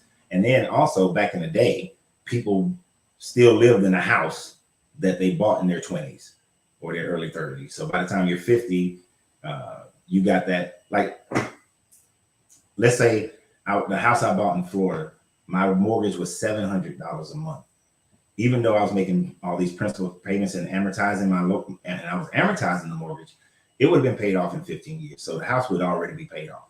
If I was still living in that house where I do not have rent or a mortgage or rent, and all I got is utilities and annual taxes, and then you got to think that was in 97, 98. Yeah, was it 97 when I bought the house? Yeah, 97 when I bought that house.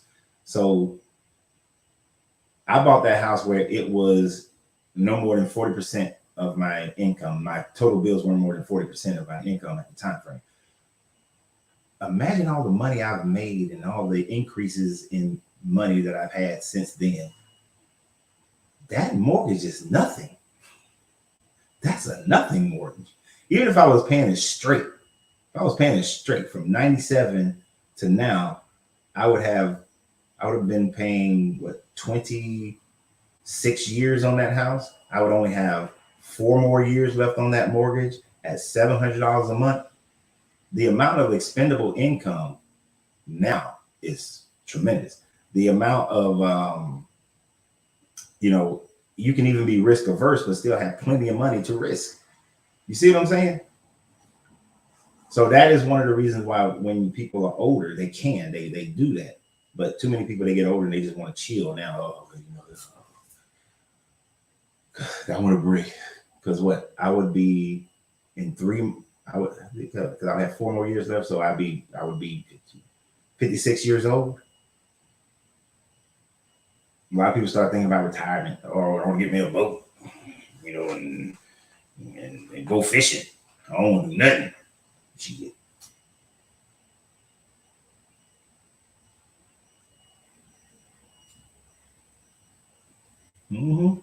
But nope. We 50 years old and go and get a 30-year mortgage.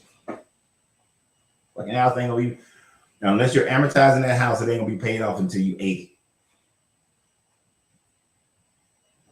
That's not a good way to do it. Not a good way to do it at all. That's why because I don't want to live in America no more.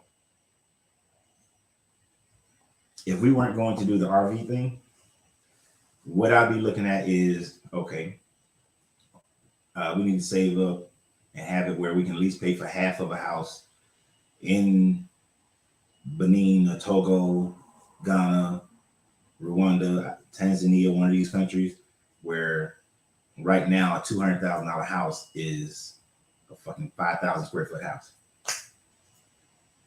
Pay it, maybe have a 10, 15-year mortgage on it, amortize that mortgage, be done with it in about 8 years. Done. I'm just hitting 60. Done.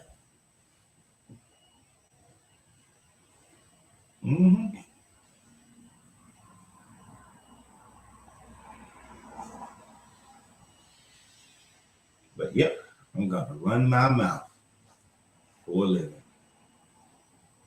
You probably passed before. What are you talking about? How people die before they finish paying off their house. Oh, if you get that 30-year mortgage? Yeah. A lot of people do. A lot of people do. Um, my brother just bought another house about 2 years ago, a year ago, 2 years ago, 2 years ago, he bought the house. And I'm like, man, look, either sell that house, take the profits, buy you some land and build a smaller house on it so that you don't owe shit on it, or amortize the fuck out that house. One of the things I was telling him yesterday, dude, I need to show you how to do it. I told him, I said, I'm gonna show you how to do an amortization schedule and how to do it properly. It's tedious initially, but after a few years of you doing it, it won't be tedious anymore because the mortgage company is gonna know that they can't mess around with you. But you need to get that house paid off, in like 10. Knowing him, if he does it, my brother would. I know this fool. If he actually does it, because when he gets committed to something, he sticks. And I'm talking financial stuff. He'll get that house paid off in about 11 years.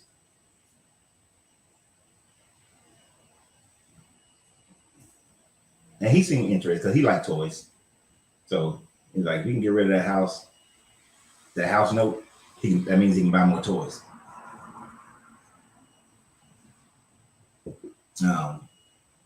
But none of us should be broke. That's why every now and then I do economics, I do financial shows.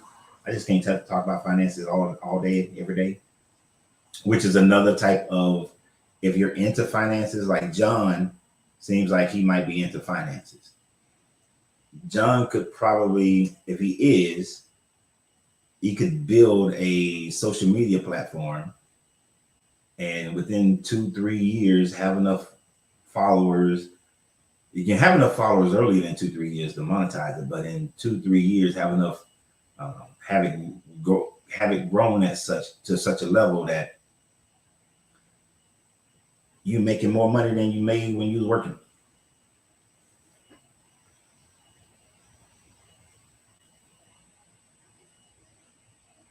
Some apps now allow you to do loose change savings. We need discipline. We need disciplines for it. Yeah, I see some of those. Like, I got a couple of those.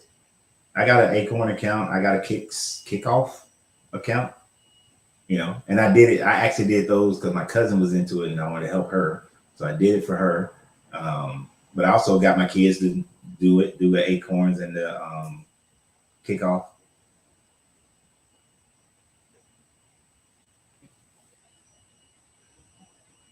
Own your own bank through life insurance. YouTube is very interesting.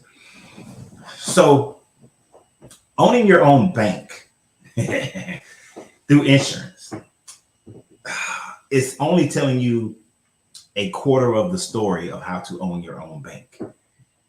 It's not, and it takes too much fucking time to do it that way. Creating your own bank, and shoot, the actual term is a different term. Fuck.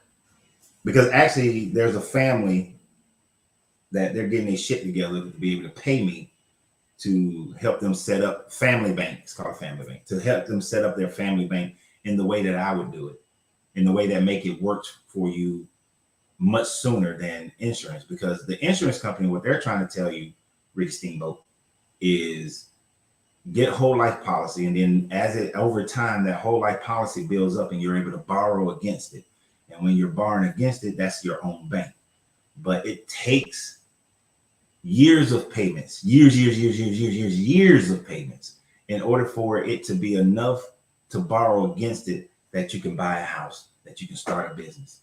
It takes too damn long to do it that way.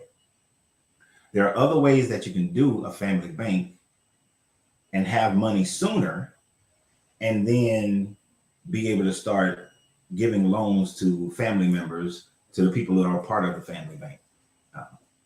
I did a deep study because, I want to be rich. So back in the day, I studied the shit out of rich people. I know they did a lot of messed up things, but I wasn't concerned about that. They're dead. So I wanted to know how they got rich. And then the Rothschild family interested the hell out of me, because how is it that in my studies, I realized that by the fourth generation, half of whatever was originally accumulated is gone. So I wanted to know, how in the hell did the Rothschilds maintain this wealth? And it is because of how they set up their family bank, and pretty much just how they set up their family bank. So I studied the shit out of how they set up their family bank, because that's the way that you want it to work. That's the way that Mayer Rothschild was in the 1800s. And here we are in 2023, not quite 200 years yet, but 140, 50 years. And this family is still wealthy. Whereas some of these other families, only because of trust, they have some money. Look at Vanderbilt. Vanderbilt in the late 1800s was the richest man in the world. But in 1972, when they had a meeting at Vanderbilt University, in 1972, not one member of the Vanderbilt family was a millionaire. Not one. It wasn't until after that Gloria Vanderbilt, and then now her son, I think it's her son, which is the news guy. I can't think of his name right now. Those, for a while, were the only two Vanderbilts that were millionaires after 1972. There might be one or two more now, but back then, that was, last time I researched them, they were the only two. So how does Vanderbilt, how do they lose all that money? How do they lose that situation? Whereas the Rothschilds have kept it. And it's through family banking. This is how they did it. But insurance is like just a quarter of the process. Just a quarter of the process. It's not the thing you do that and you good. That's just insurance people trying to sell you insurance policies. The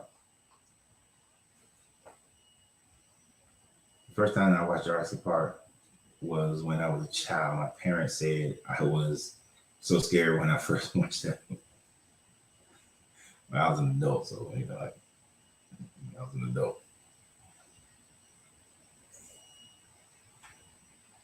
Oh, the SEC and FD have laws against your models?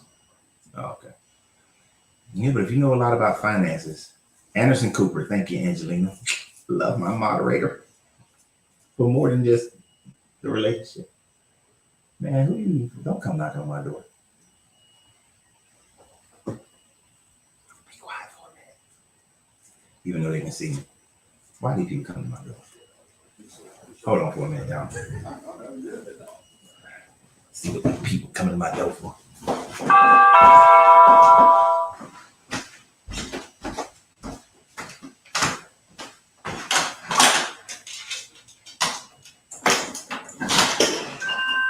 How you guys doing? Sorry about that. My name's Brian. I'm here. Back to what the end of the neighborhood, we just wrapped up with the window installation. Just like I noticed you guys had some wood frame windows that we just replaced over there. While we're in the neighborhood, we're just leaving everybody behind with a free estimate. I just rented it out. Oh, you guys renting? Yeah. No worries. Thank you, sir. Appreciate it.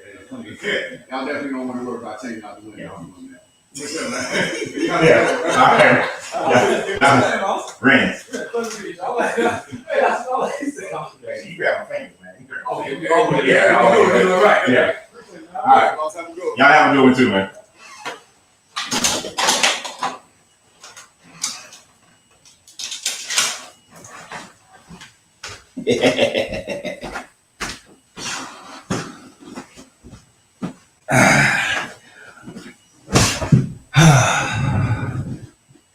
Nah, they're not Jehovah's Witnesses. If they were Jehovah's Witnesses, I'd be like, come on in, let me grab 2 chairs and put it right in front of his desk. Let's have a conversation. Yeah, if they were Jehovah's Witnesses, we would have changed it. I would have let that just roll, and I'd be like, have a seat. No, don't worry about this live that I'm doing. Just have a seat. I'd have grabbed 2 of them chairs from the kitchen table and have a sit down. No, they do window insulation, which I do have an affinity for because that's what my dad used to do. Windows, doors, and insulation.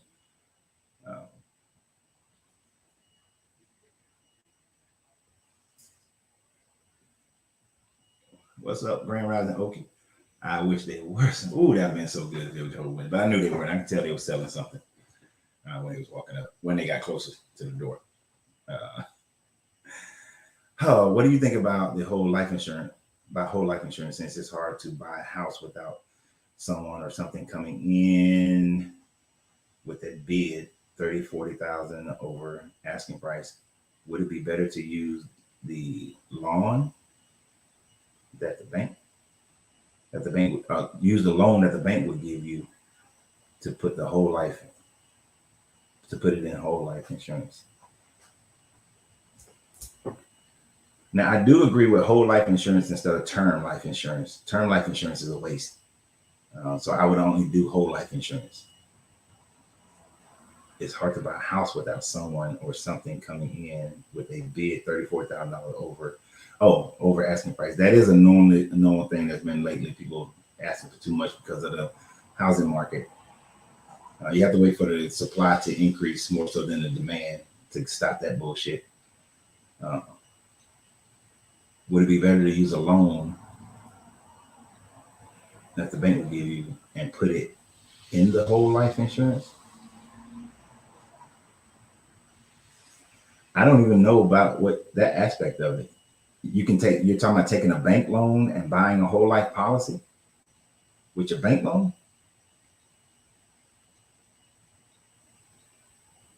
I don't even understand that one. Christian.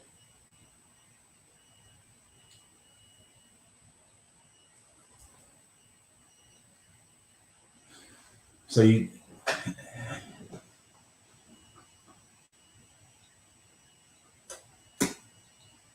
if you took a loan from the bank and put it into a whole life insurance policy, and you bought a whole life insurance policy, so thereby, you think through this.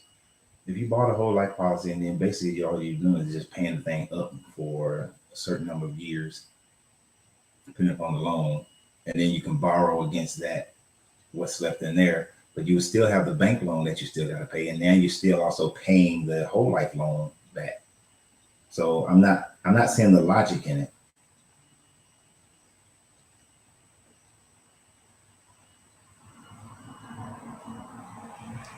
I'm not seeing the logic in that because you will have two policies. You have two loans that you're paying back.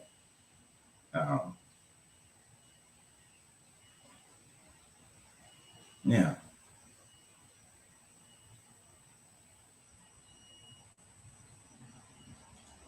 But you still got to pay the business. You got to pay the loan back.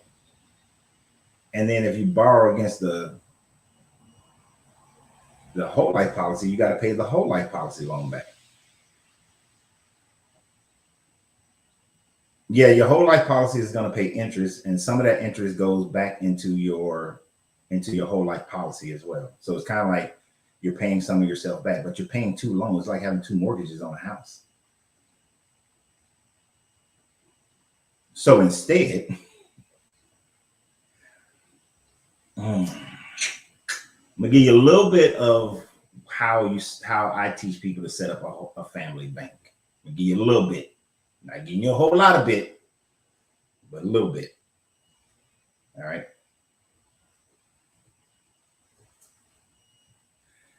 That is, you save yourself up about $3,000 to $6,000. Then you go to your tax commissioner, find tax liens that have already been on the auction block. Take that list, go look at some of those houses. You're not supposed to go inside, but figure out a way to get inside. Have an appraiser come with you and a construction person, if you can get them to come at the same time. If not, they have to come separately. But you go in there, you look at it, you see that, okay, the tax on this one was $3,000. And you can just buy those outright. You don't have to go to auction on those. If the appraiser says that, okay, in this house current condition, its value is $80,000, then your construction guy says that it'll cost you, say $20,000 to get this house up to par. You then go ahead and pay for that tax lien. Don't know how long, depending upon your state, you have to hold that tax lien for a certain amount of time. In Georgia, it's a year. After a year, you pay that next year's taxes plus you pay about another $1,000 to have the house titled over into your name. Now you own that house. Then you go to the bank. You get a HELOC loan. It's a short-term loan. You go get a HELOC loan for the $20,000, $30,000 that it takes to get the house squared away. You get that house squared away. Oh, but also see what it would cost to rent that house, or what you would be able to charge to what you would be able to charge to rent that house, and what the value of the house would be if it's once it's fixed up. So let's say the value of the house goes from $80,000 to $120,000. You buy, so you get the house. Then a year later, you're able to turn it into your own property. You own the house now. You have the guy come in, fix the house up. Either you sell the house for $120,000, you owe a HELOC of $20,000, $30,000. You pay off the HELOC, and then you own that house and you can live in that house if you choose. If it's a house you want to live in, and you don't have a mortgage on it, and so now you've got a house that you live in, and it only took you 2.5 years, given time for them to fix the house up. And so now you're living in that house. Then, but if you sell it and you pay off the $30,000 that you took on the HELOC, and from the 120, plus all of the fees and whatever else, all of the fees from the real estate agent and closing costs and all that kind of stuff, and you're looking at somewhere in the neighborhood of about somewhere in the $70,000-$80,000 that you just made in profit off that house. You take that $70,000-$80,000 and you can start your family bank, and you can repeat that process a few times to build up your family bank so that you can have $300,000-$400,000 in your family bank, and then you can start loaning money to other members of the family bank for them to buy a car, go to college, and then they have to pay you back, and then you charge them prime rate. And now your family bank is starting to make money. But you keep knocking out a few of those houses. Some of them you rent, some of them you sell. The ones you rent, you make sure that the rent on the house will pay off the HELOC within 5 years. If the rent on the house will pay off the HELOC within 5 years, and after that, the overwhelming majority of the rent is now profit, and that profit can be added to the family bank. So you have a combination of tax loan properties that you're buying and flipping, and tax loan properties that you are renting, to continue to increase the amount of money in the family bank at a rapid pace. And then you start loaning money out to those family members. Now, there's some other criteria that family members got to have, and processes that are involved in order for all of this shit to work. Right? So there you go. I wouldn't buy a house. If I'm in America, I'm not buying a house straight up. There's no way in hell I'm buying a house straight up ever again. Never, ever again will I buy a house straight up in America. And if it's not the house that you truly want to live in, let's say you're just doing this and you don't even want to start a family bank.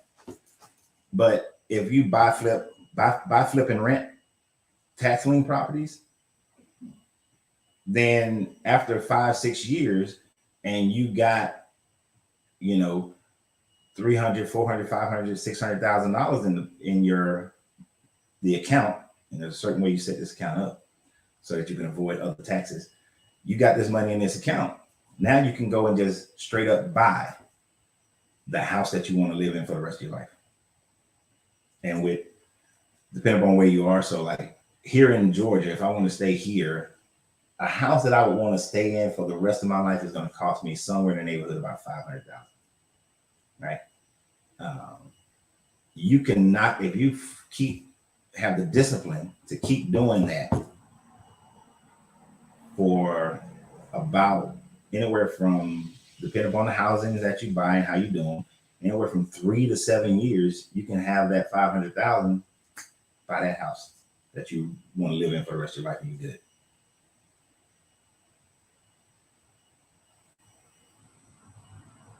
Yeah.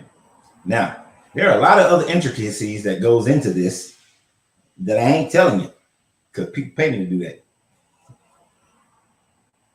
Because I have to walk them through it, and it's a long-term situation, because we go step by step to buying a house, picking a house, all that kind of stuff. Picking the next one, picking the next one, picking the next one. So if you want to do that and I'm helping you, There's fees involved.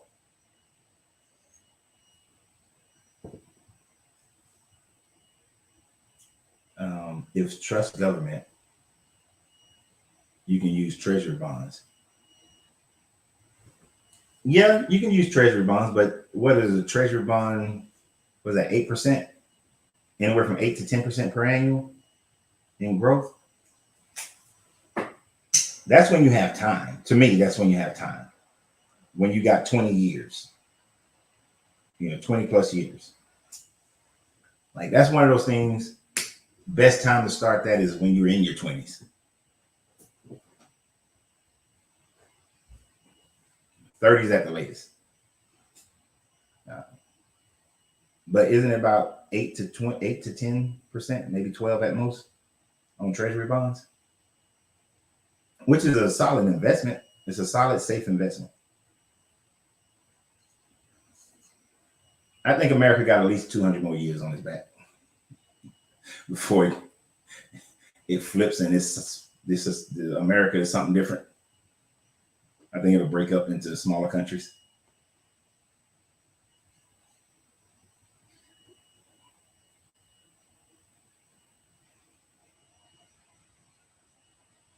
So you dip your toe in and got a headache.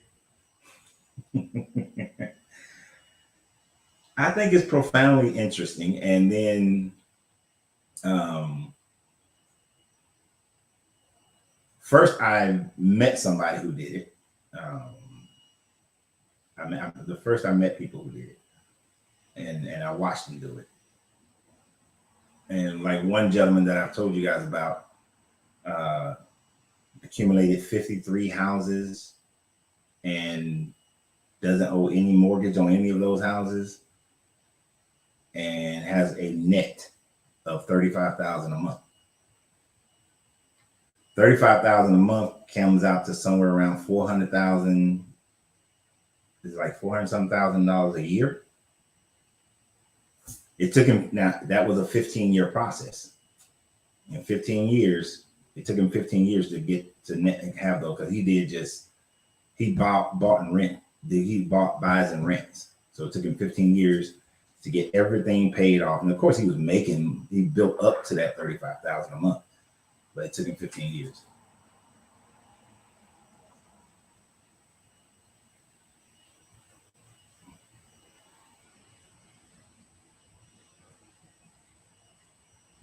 Use a capital base if the banks will accept that as collateral.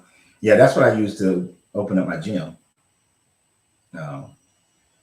I had a capital base loan that the capital was used as collateral.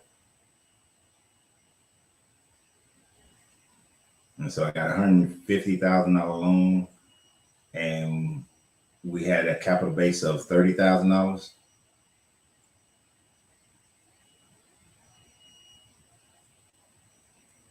I believe that's what you mean by that, John.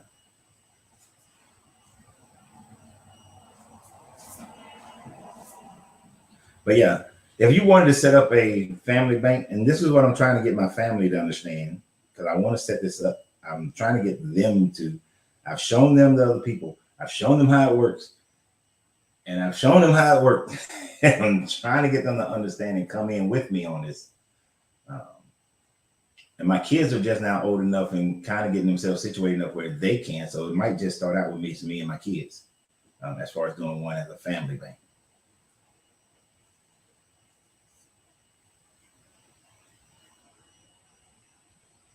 And now that I'm not building brick and mortar businesses anymore, that's going to be as far as tangible property, something tangible, not just me running my mouth. That's what I'm setting up to do. Try to get my family to do it with me, in a way that your family can all contribute and be a part of it. But them fuckers,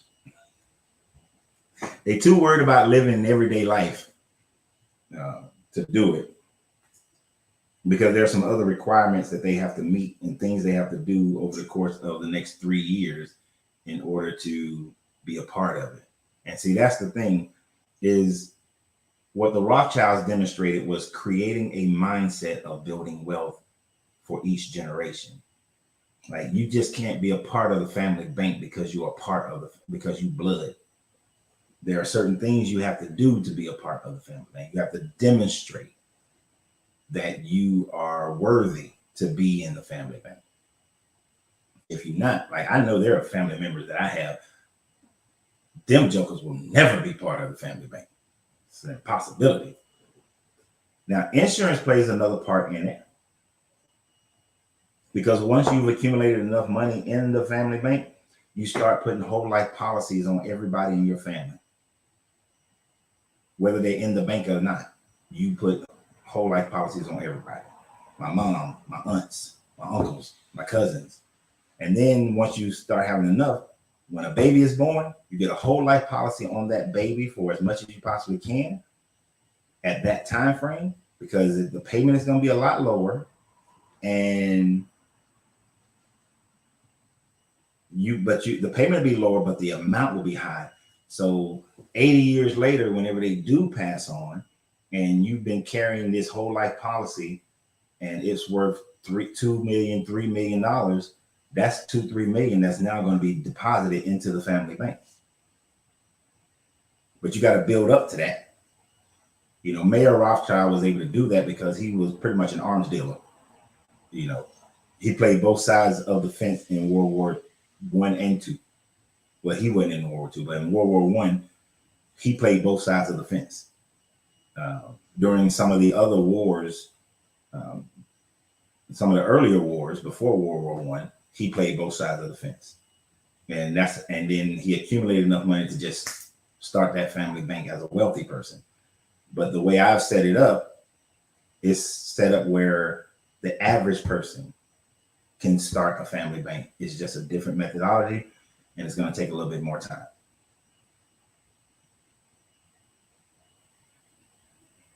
Generational wealth is so important. I got into this stuff after I read Rich Dad, Poor Dad. Started at 40. It's very hard. Rich Dad, Poor Dad is a good overview and a good starting basis for understanding assets and liabilities and building more assets than liabilities. It's good for that. And he has some good stories in there. It was a good book. It was part of my collection. Actually, I had all of his books. Robert Kiyosaki, I had every last book that he wrote or had ghostwritten. But yeah, it's a good start. And, you know, Richest Man in Babylon, good start, overview kind of start.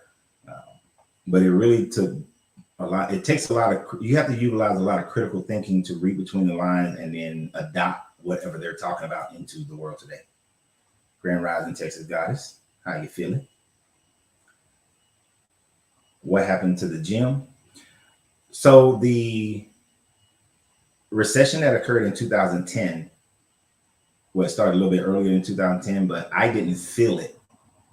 It didn't affect my gym until 2010. And then the big gyms, Lifetime Fitness, LA Fitness, Planet Fitness, were just coming down here at that time frame. Well, just getting bigger down here at that time frame. They all dropped their rates super low. I mean, real low. Like, you could go to Lifetime Fitness, which I don't know if y'all ever seen a Lifetime Fitness before. Hella gym. I would love. I had my gym and I was a member of Lifetime Fitness when the price point was $120 a month.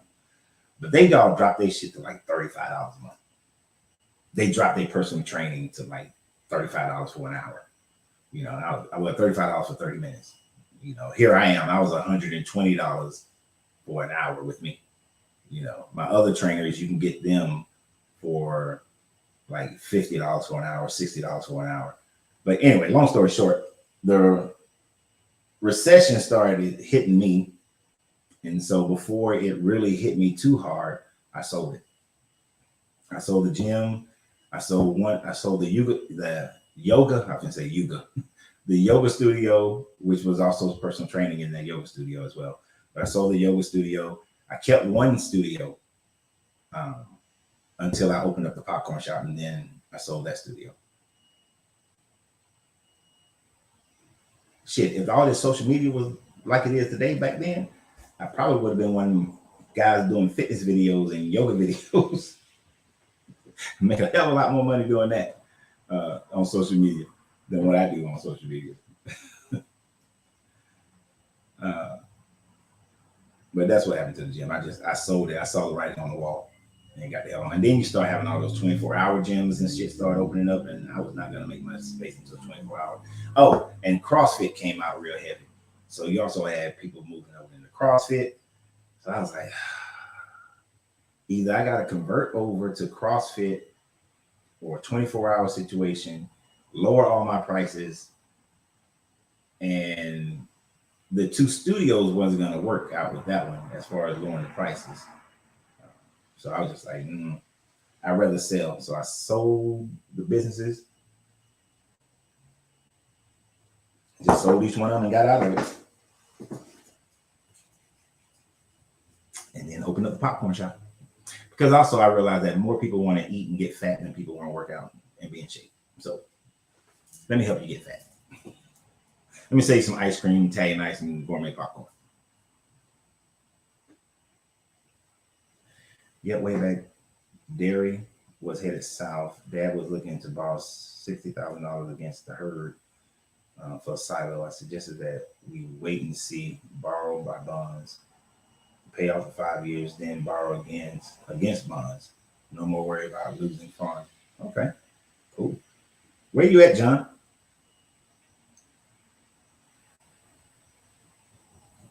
Called stupid, but still siloed. Then he sold cows during dairy and buyout paid off silo. So 60,000 into capital investment not being the way to do things.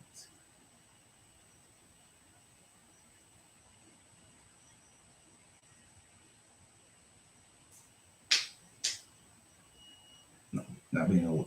I got lost in there. So 60,000 in capital investment is not being used and paying tax on. Okay.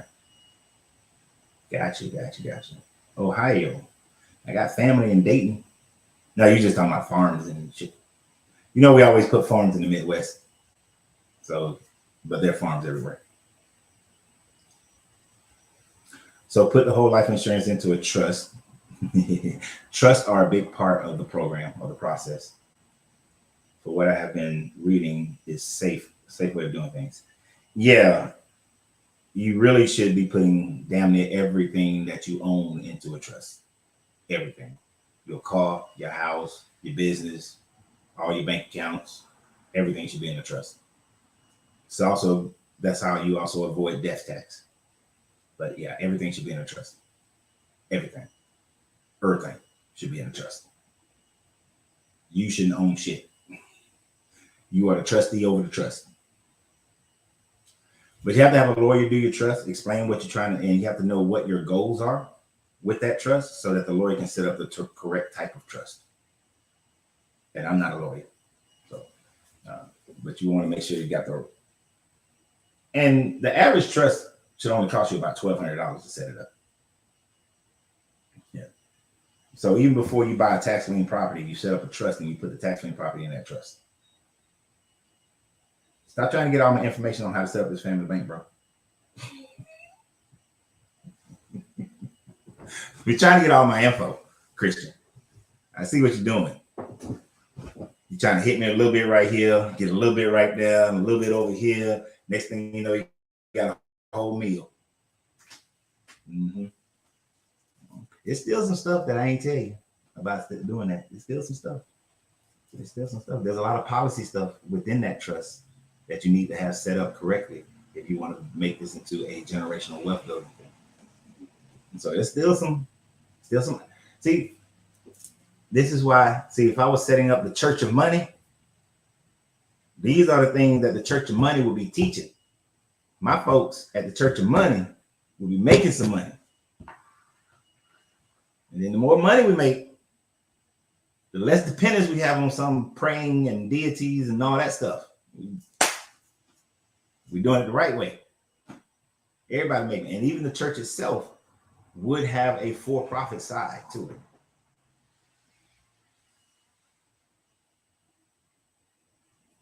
Yeah. Also set up for multi-generational growth. You talking about the trust, but yeah, trust are there for multi-generational growth if you set them up right. Depending upon how you set them up and what's in the trust. Yeah, I think I can get seven. It's about 7 people in my family. I think I can get into this family bank. I just have such a large ass family. Um, it's about 90 of us. Y'all gonna see a portion of them when we have our family Christmas party. Cause I'll shoot a video when I'm there. I always do shoot a video when I'm there to see all these people. I mean, we from an infant, we've only had in the last 25 years, we've only had 2 years where there were no infants. So it's a whole bunch of them. And these are just from my grandparents on my mother's side. That's it. From those 2 people, just from them. But yeah, to set those things up, you got to set those things up in the proper way in order to make it work. And then you got to have the right type of bylaws. If your bylaws are not set up right, then your trust is going to fail without those bylaws set up right. And that part I'm not telling you, because that's the meat and potatoes of it. And then how to properly evaluate your tax lien properties. I ain't telling you that either. That's the meat and potatoes. Mm-mm. But if I start the church of money, we're gonna have the bigger, the overarching is the what would I call it? The Hermetic Alchemy of Life Temple. The Hermetic Alchemy of Life Temple, some bullshit like that. Within it would be the Church of Money. And I'll make sure that the people like we make money in this joint.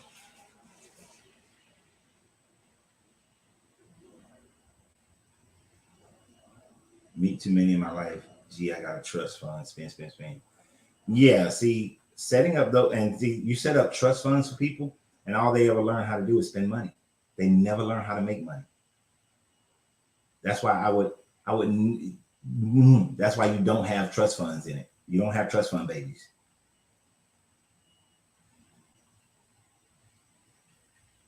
That's the same line you got from the lawyer you were talking to. What, as far as your bylaws and all that sort of thing? Or what John said about trust fund babies and they spend. Yeah, you have to be able to avoid trust fund babies. And if you set up the trust the way that the Rothschild set it up, you'll avoid trust fund babies. That's why the Rothschilds don't have trust fund babies. All them motherfuckers know it. They have to earn. You have to demonstrate your ability to earn. I'm not going to tell you how, but you have to demonstrate your ability to earn. I have to pay money to them no more. Yeah, absolutely. You know how many years of research that I spent and then critically thinking through this process and then moving with the changes? Yes, you do. Let me tell you.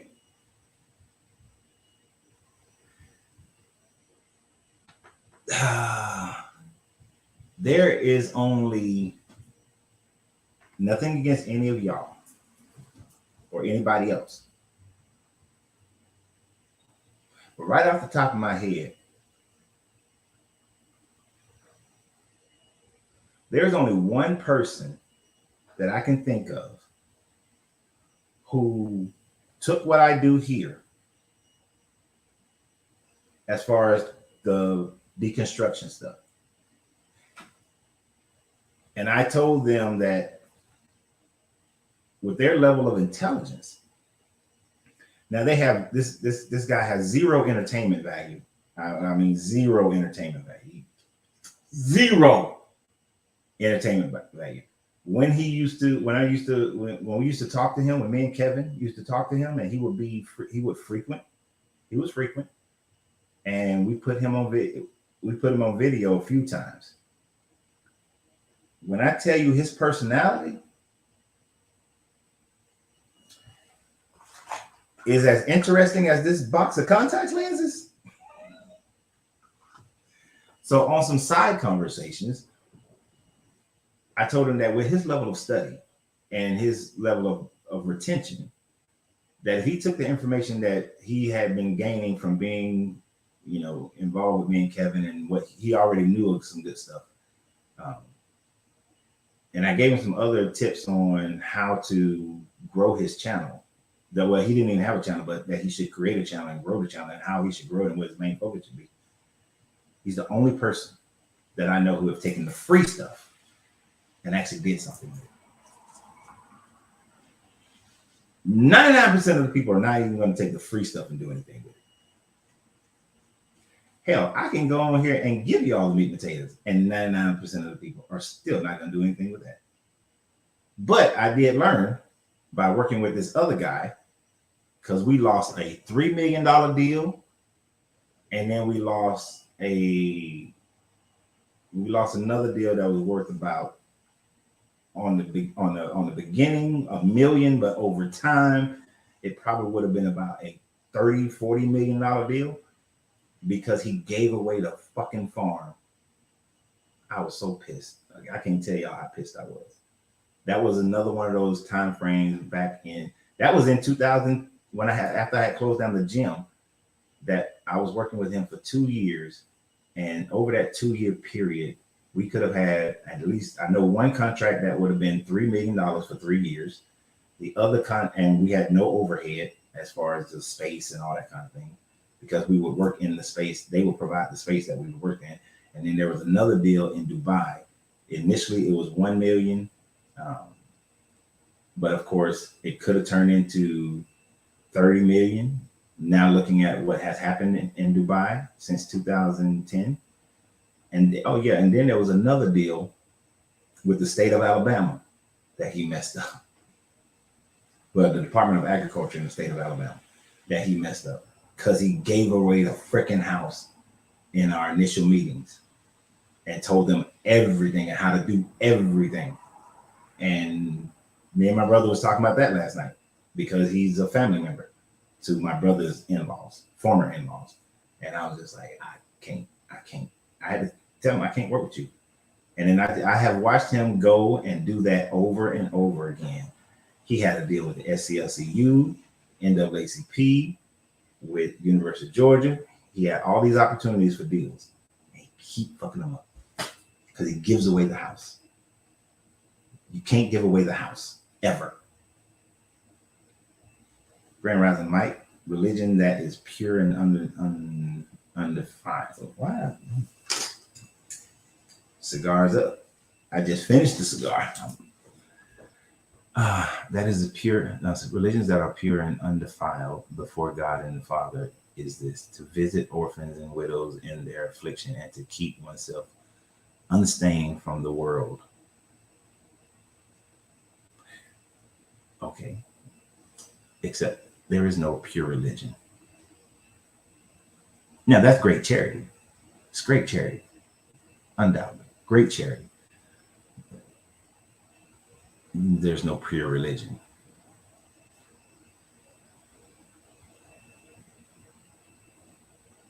You may have lost opportunity with big money, but you may have been saved from a bunch of headaches and potentially other unwanted nonsense. I would have been fine. No, I'd have been fine. I'd have been good to go. Just getting that deal with the state of Georgia, with the Department of Transportation for the state of Georgia, that was the $3 million deal.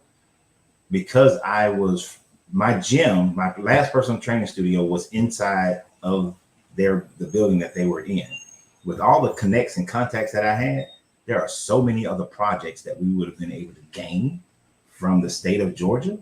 And actually, the program that I was working with him on, other departments within the state of Georgia would have followed suit to bring us on to do the same thing with them. And it was right up my alley. All I'm doing is standing around talking. He built the system. I just taught the system and showed them how, and so that they can integrate their knowledge base into the system. It'd been great. I'd have been great. And in Dubai, I'd have been great. And inside, I forgot about the South African deal that he messed up, but I wasn't dealing with him at the time with the South African deal, and I had contacts in South Africa at the time. Shit, I'd have been great. I would have been awesome. I wouldn't have no problem. Every business and dealing with any group of people, you're going to have some issues. But I don't hold on to issues. I let that shit go. Like I deal with it when I can, and when I can't, I don't worry about it. Coach, I added 3 more social media programs. I will be in touch. Okay, good. I like that. I like that. Add them platforms, get them to the right levels, and then you can work some things out. That's what I'm talking about. True, I found 90% of the people that buy programs never ever read the information. I told my other half, I am Vulcan. you want to do real estate? I handle the analytics. You do the people. she was too nervous and gun shy. Yeah, I can't do that. I'm a simple man. I don't like all the nonsense attached to that type of money. Oh no, I've never had a problem dealing with more money. Actually, I am the opposite. You know how they say more money, more problems. When I make more money, I have less problems, much less. Because one, I know the art of saying no. I know the art of saying no. I know the art of saying, you know what, I can't deal with you no more. You got to get out of my life. I know how to do that very well. And I don't worry about stuff. I don't take stuff home and be like, oh, I could have, my whole world could be falling down around me. And if you go back to some of my videos 5-6 years ago, my world was falling down all around me. And y'all would have never known. There's nothing you can tell on those videos that my world was falling down. And John, I'm telling you, I used to go to seminars. Like one great seminar that I really enjoyed was the Millionaire Mindset. I remember going to the Millionaire Mindset. What was that? 2002, 3, somewhere around in there. No, let's see how I started. Yeah, 2003. I went to the Millionaire Mindset, and I literally watched this man go up there, and these people spend $1 million over that weekend. All the people, about 300 people there, buying programs. And I got a chance to, well, I didn't get a chance. I made the opportunity to go and talk to the guy who was teaching. Steve T. Harv Eckert showed up the last day, but he had a different instructor. And I came up to, I want to do what you're doing. How do I get to be able to do what you're doing? And he told me the road, the process to get there through T. Harv Eckert's program of how to get there. I dropped it because once I got divorced a few years later and I realized I wasn't going to be in the house with my kids anymore, I got depressed. So I kind of just dropped it then. But anyway, like I said, emotional decisions. Point was, people were buying all these programs. And the guy told me the same thing. 90% of the people in here will never do this. And he said the way he got into T. Harv's program is because he did the exact same thing that I just did. Came up and asked the instructor, how do I do that? And one of the requirements to do that is you have to first build a successful business to make yourself into a millionaire using those programs. And then you're allowed to become one of his teachers. So you have to prove that you can do it before you're able to teach it. So that whole those that can't do teach, his program doesn't allow for that. No, making money doesn't have to become complicated. Yeah, you're going to have bad experiences, but every bad experience is a learning opportunity is the way that I think about it. You know, if I fall down, if I get up, I'm a couple of feet ahead of where I fell down at. Because when I get up, I never get up backwards. I get up forward.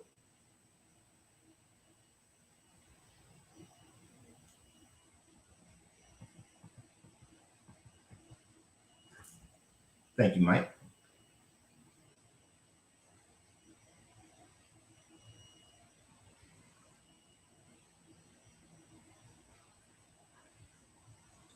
You're right. I'm like that too. More money is not a problem, but the earning it amongst wolves and liars is the hard part, especially the snakes.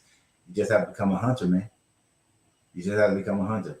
even in at the business levels that I've dealt with, when I saw wolves, liars, and snakes, I shot them and killed them.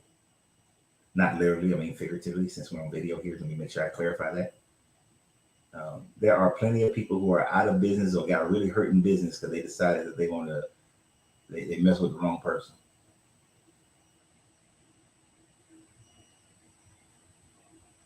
Grand Rising Sunny.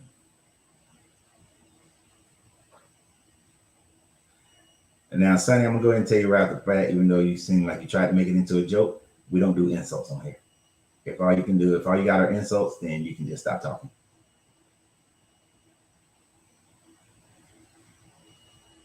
Yeah, me working for somebody is just not gonna work because they're not gonna. If I can see ways of improving the business and they don't want to do it, I'm not gonna be able to work with that person.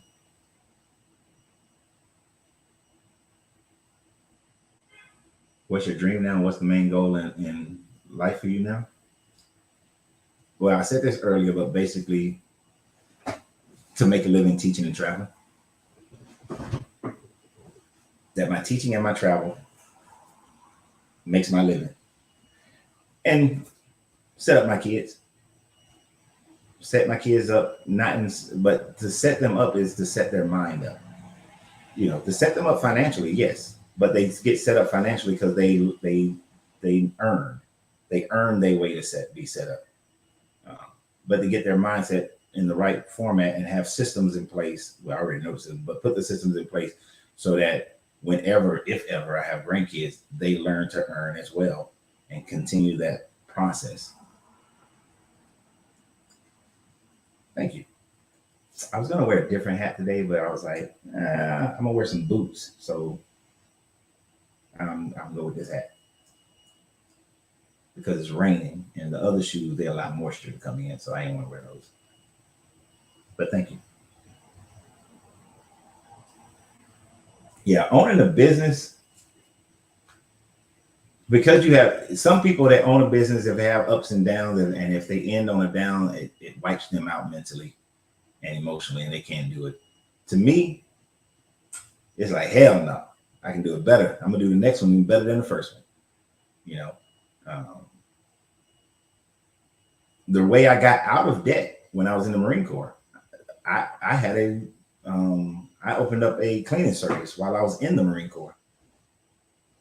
And that's how I got out of debt, because shit, by my second year in the Marine Corps, I was 112% over budget. That shit couldn't work. Yeah, that wasn't gonna work. It was my second. No, actually, after I finished about a year and a half, I was 112% over budget. And then it took me about 2 years to get out. But one of the ways I got out of that is once I got stationed in Germany, I opened up a cleaning service. Got me some Germans and some Turks. Start cleaning. Thank you, Mike. Appreciate that. But yeah, and see, that's the thing. And then I would sell, when I left Germany, I sold that business to another military guy so the business could keep going. I don't know what he did with it, and then when I got to Tampa, I started the same thing. But then I started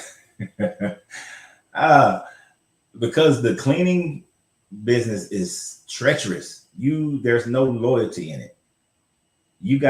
Let's say you got a lawyer's office, and you go in there and you're cleaning that lawyer's office for, once a week for $70. And of course, this is back in 97, 98. You clean that lawyer's office for $70, and then somebody comes in and offers $50. They end your contract and they pick the next person. It's hard to get long-term contracts unless you're dealing on a big level in a cleaning service. So I was just like, this is bullshit. So I decided I was going to start an event business, because I was working with a guy who had got out the military, and he was doing 3-on-3 basketball tournaments in Europe, and he was killing it. I like sports. So I did the same thing in Tampa, doing my first basketball tournament. I did a couple of small events. I did a wedding. which I never do a wedding again. I did some corporate functions, corporate holiday parties, corporate conferences, things like that for different companies. But then I took all that money and I put that into this basketball tournament. Everything was going good. I mean, I got commercials on the radio in Tampa and Orlando, so I'm getting all that area. Got good prize money. I got sponsors. I got vendors. I'm using the basketball courts on the University of South Florida's campus. Everything's great. And then all of a sudden, the NFL, about 2 weeks before my tournament, the NFL shift their date for their 3-on-3 flag football tournament to be the same fucking weekend on the same campus. And no, it was about a month on the same campus. I needed to have at least 75 teams in order to pay for it, in order to break even. And I was at 50 teams at this moment. Still got a month, so I wasn't really worried about it because a lot of people do it last minute. The 2 weeks prior is when most people sign up. So I'm already at 50, so I know I'm gonna get about 100, 150 teams, 200 teams. I know we're finna make this money. Man, the NFL shift their stuff. I ain't getting no more signups. No more signups. And by this time, I'm starting to spend money out of my check to pay for stuff, because now I need to run these ads even more because I'm not getting signups. So I need to run these ads. I need to put out more information, And so I'm taking a house note, which is never do that, but I'm taking a house note and I'm putting that towards it. And then when the whole thing goes to hell in the handbasket, I got to pay out all the prize money. Because I didn't meet the numbers, the sponsors sued me and said they wanted me to pay for all the stuff they had given me and all this stuff. That shit put me in bankruptcy. I almost lost my house because at first I was like, okay, I'm just gonna pay them, but I couldn't pay them. So man, that shit put me in bankruptcy. You would think that would kill you. Like you'd be like, I ain't doing this shit no ever again. Bullshit. I recovered, and I said, "What's next?"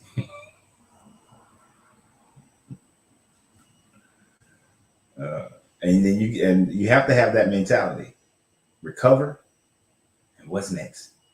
Recover, what's next? And I don't believe in do what you love and figure out how to make money out of it. That's fine, but oftentimes you probably have to do what makes money. And then do what you love. And if what you love can still make you money at that point, that's great. But do what makes money first. Like that. Develop a love for the transaction. And then because some things that you love don't make money. It doesn't. Like, let's say I would have went ahead and went to school and became an archaeologist. Sure, archaeologists write books. But those books don't hit the bestsellers list. You ain't gonna make too much money of a living off that. You gotta consistently convince people to give you money to go do digs. And unless you discover something magnificent, you still not gonna get rich. Just verify that you can get paid at a higher level. I love archaeology and studying, and I love airplanes. But how much would it have cost? You know how much it costs to start an airline or have a private jet that you're renting out, or that's a lot of money to build on. You got to make some money somewhere else first, and then you can go do that. But it is taking me up to now to be able to stop doing anything else and do one of the things that I love. And I'm 52. So 30 plus years, 33, 34 years of work and business to get to this point.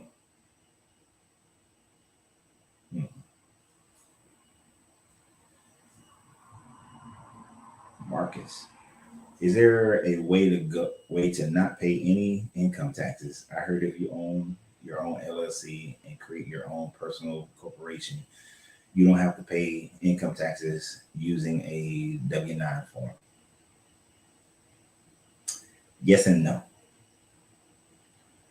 So what a lot of people will tell you to do is go and start an LLC and own an LLC in your name.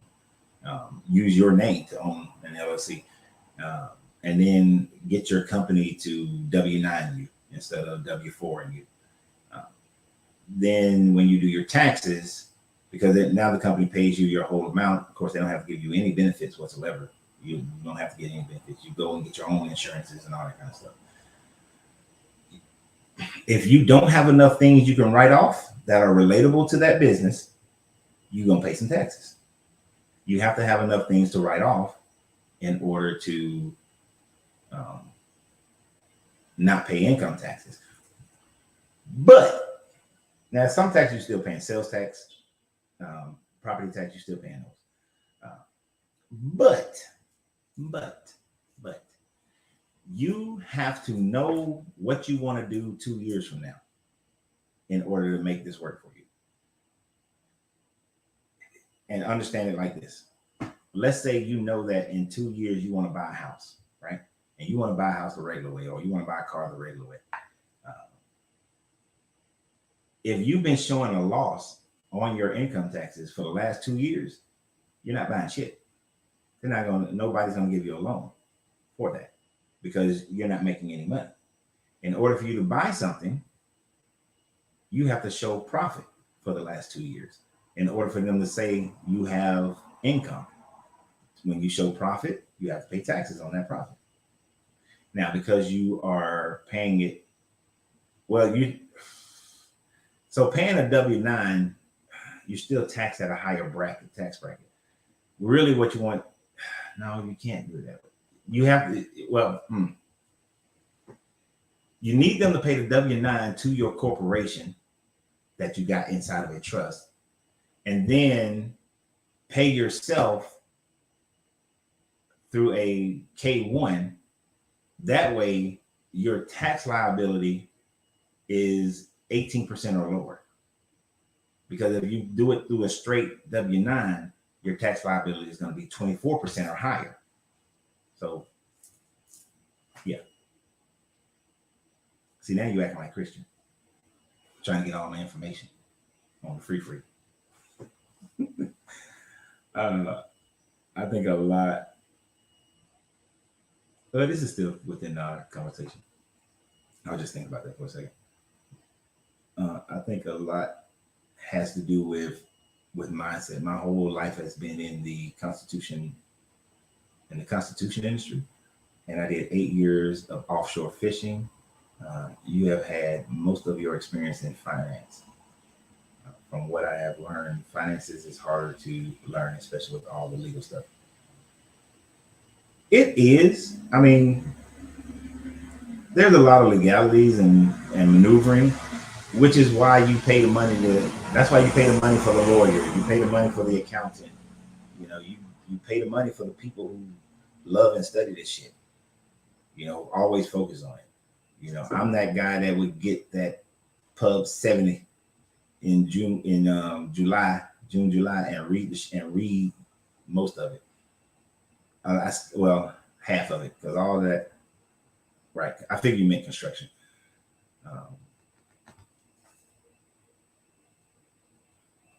Most of the stuff that comes, most of the tax code deal with farms, more so than it does with corporations and individuals. Most of it deal with farms. So it deals with farms and corporations. Let me rephrase it. Farms and corporations more so than it deals with the individual. But yeah, you can. Finances aren't that hard. You just have to be able to most of it can be simplified. And then if you can express what you're trying to do and you have a 5-year plan, then most lawyers, accountants, or people who are in finances, they know they can then determine what vehicles to put you in.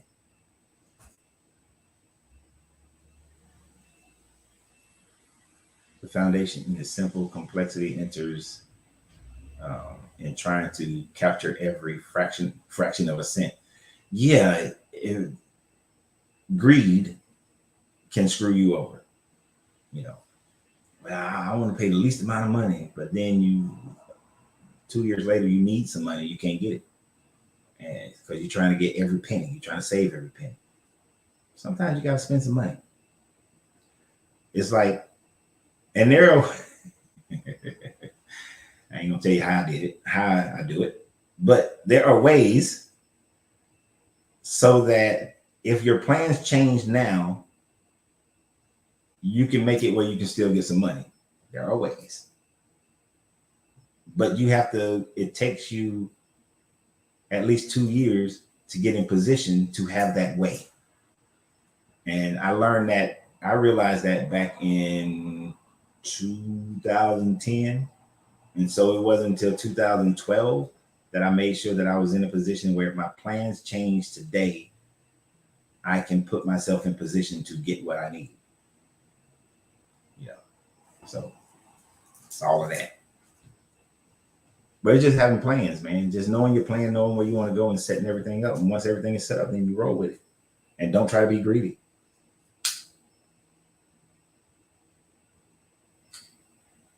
I know, John. It's hard. It's hard, but I'm keeping the good shit.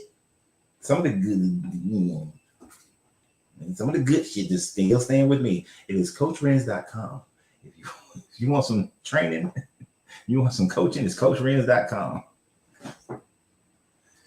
You're not getting all of it. You're not getting all of it. And I gotta say that is a big problem in society. Is people want shit for free. Stop.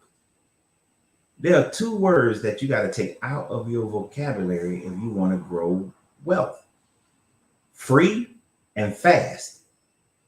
Those 2 words, when it comes to wealth, should not exist in your wealth vocabulary.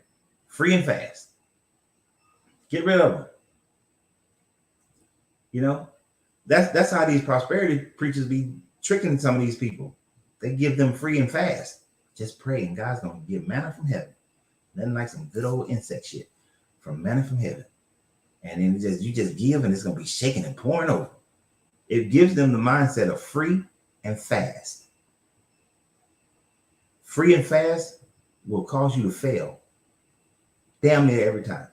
It is very few people who get it free and fast. Even when you look at a story like Facebook story, right? It wasn't fast. That shit was years. It took years for Facebook to become what it is. You watch the little movie and they make it seem like this just pop. And within a year, Facebook was just booming. No, that shit took time. It took some time. Lyft, even though Lyft and Uber has yet to be profitable, most people don't know that Uber started in San Francisco. It was only I think it's San Francisco. It was only in San Francisco for a little while before it grew and got bigger and bigger and bigger. And look how long we've had Uber, and it still hasn't made any money. It's still not profitable. Now, of course, the owners of it, are they living a wealthy life? Yes. But the company itself is still not profitable. So the company itself is incredibly vulnerable and could crash at any moment. Every time they have and see, one of the things that's making them not profitable is I think Uber had 6 or 7 rounds, or did that guy was talking about he got in on the 6th round, or did he get in on the 3rd round? But Uber has had at least 6 rounds of investments. Well, those investment calls are coming, have been coming. And that's why that's one of the main reasons they haven't made any money, because the investment calls. And these investors want their money with whatever X they're supposed to get. 1X, 2X, 3X, they want their money.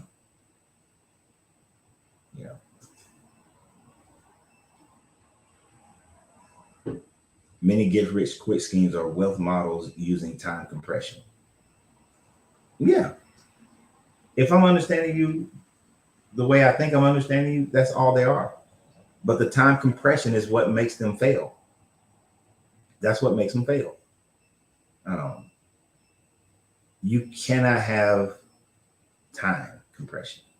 I like that term. I might steal that, John. You can't have that. You know, if a business is overwhelmingly successful in 10 years, that's called an overnight success. Think about that. If you start a company today and it takes you 10 years before you can step away from that company and it's running on a system and you're making the money that can give you a great lifestyle, and if that happens in 10 years, that's considered an overnight success.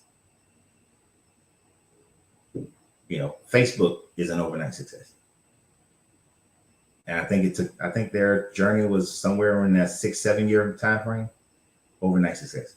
Because you got to remember, Facebook came out when MySpace was big. So it wasn't like it originated what is it called? The 4.0 platforms.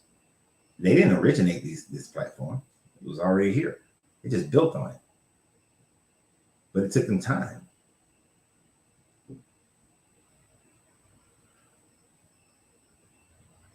Did you see that Citizen Bank collapse today? No, I actually haven't looked at any financial news today at all. I got up this morning. There's a video that I posted right before I started this. I was caught up in researching that video, so I haven't watched. One of the persons I normally watch in the morning for financial information, I haven't watched them yet.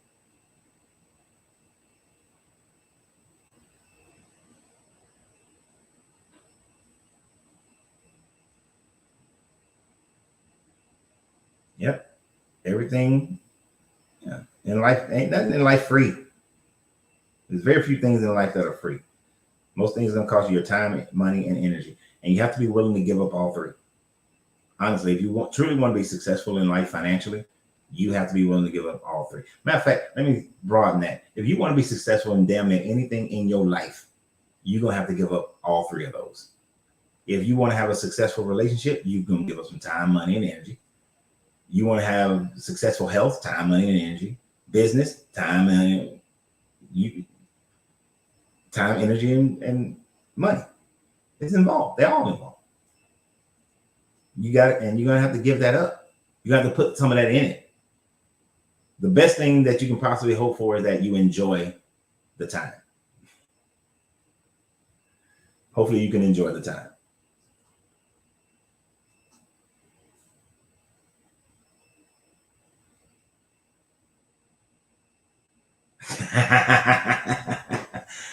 Dude,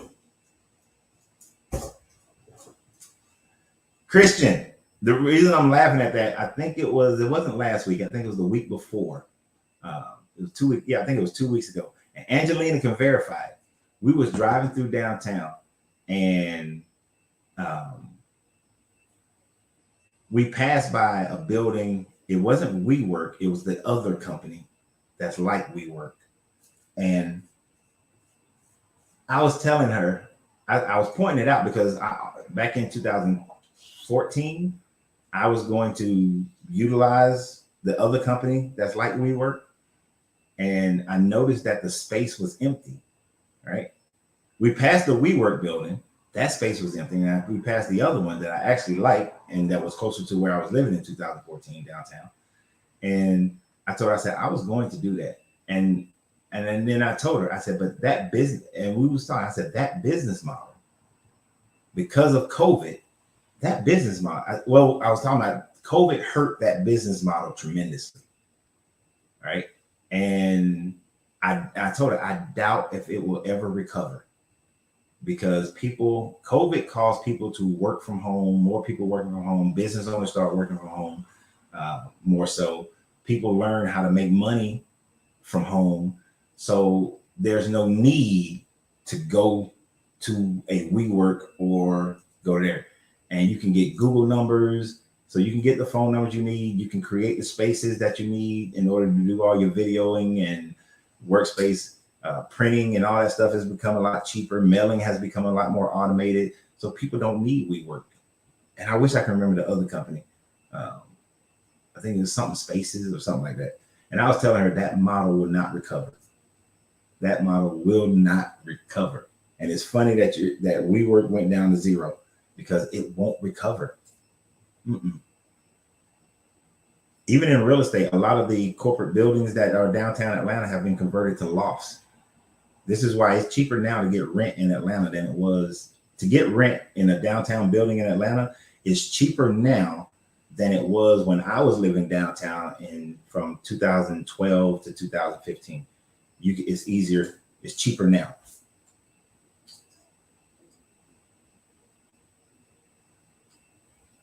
But I was just telling her we just talked about that. Mm, mm, mm. And they fell to zero. Yeah, because that model is dead. That model's not gonna work. It was a good idea, but it's a model that should have started in around that model should have started around 2003, 2004. But COVID killed it. COVID killed it. In my opinion, COVID killed it. That's another reason why it's so hard to get employees now. COVID, because that's how the conversation, I think that's how the conversation started. Because one of the reasons why I shut down the popcorn shop is because I couldn't find an employee. Between Amazon and COVID, I couldn't find employees anymore. And I wasn't going back into the popcorn shop. That shit wasn't going to happen. You're fucking up my back even more so than it is. But that's a company built for young people. But between Amazon and COVID, couldn't find employees. Because in Atlanta, we got a bunch of fulfillment centers, and them jokers are paying these kids. These jokers want $20 an hour. You ain't getting that at a popcorn shop. Uber it was disruptive. There's still cabs and limousine services out there, but it is disrupting the old guard. You know. But yeah, and now they didn't have it where you can call an Uber or Lyft for your kids, but even though people was doing it anyway, because I can't tell you how many times I drove Lyft for a minute when I wanted to getting ready to reopen the popcorn shop in a new location and I need to make some more money. I drove Lyft, at night. And sometimes when I was in the early mornings right before I quit, some of my last rides were me taking some elementary, kindergarten, well, not kindergarten though, but some 5th grader or some 6th, 7th, 8th grader to school. But now they've shifted and they've set that up as something that you can do, because used to you weren't supposed to be able to do that. But I was like, I'll pick this kid up. I would turn my camera and record the whole time that kid's in the car with me. You'll be damn kid in the car. Yeah, I started recording everybody in the car after a while. Everybody, you ain't claiming shit on me.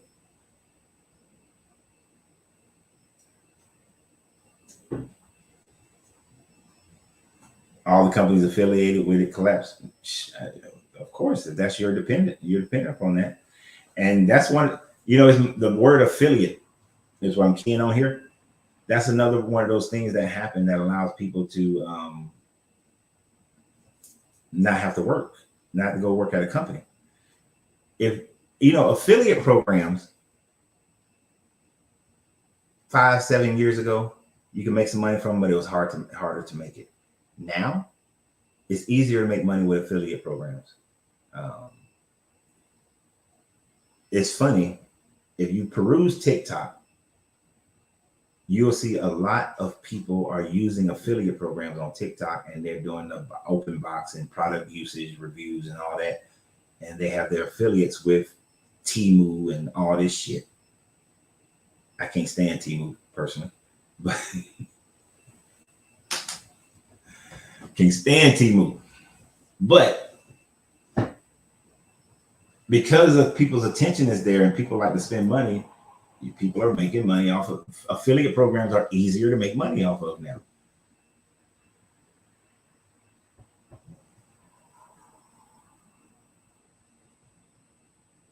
I never took a day during the whole time of COVID. Where every day we were considered essential. So I don't get only free. I didn't get any. You didn't get any free money? Sorry. I did. Sorry, not sorry. No, that's messed up. I know some people who didn't get any free money. Um, I did. I got plenty of it. And to have owned a company that was um, around before 2000, what was the cutoff? I think the cutoff was 2018 or 19. Got even more free money. Got plenty of free money. Sorry, my sock was bothering me. Got plenty of free money. Hey, look, isn't it horrible that sometimes I'll be like, you need to go and get that shutdown going again. Yep, give me that shutdown. About 2 years. 2 years of that shutdown again? Shit. Because I will always keep myself in position where if free money ever come again, I'm getting it. I'm getting it. So I would suggest you go ahead and open up an LLC and keep the LLC and do all the paperwork and keep the paperwork, because you never know. You know how many people could have gotten money if they only had opened an LLC prior to COVID? They're good to go. They're good to go. And I'm talking some of the people. I knew people who got millions, and I knew people who got hundreds of thousands. You know, that money was out there.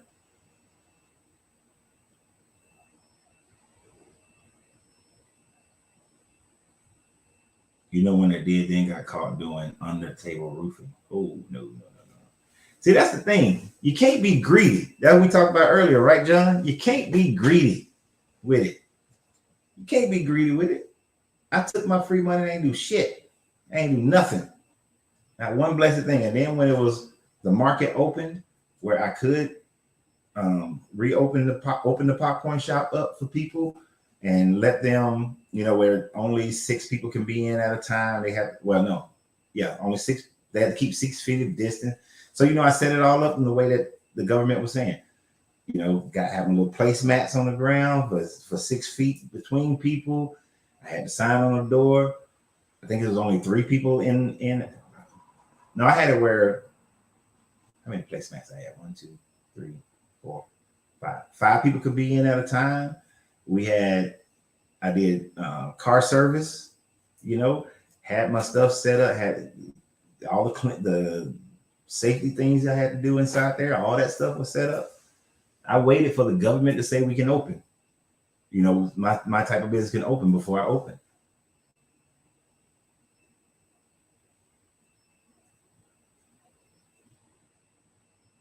Coach, and what's the time management program or app you said shows the amount of time in certain activities we all continue to be distracted and procrastinate during? Let me see if he still got it. Let me see if he still got it first before. Really, Angelina? Y'all know that guy right there? Today's Marine Corps birthday. My phone was on Facebook, so as soon as I opened it, first place it popped up there. Look at that guy. I didn't even remember that guy.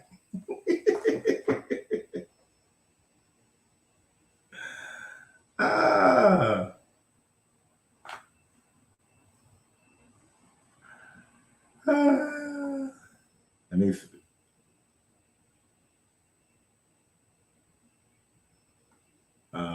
Let's see.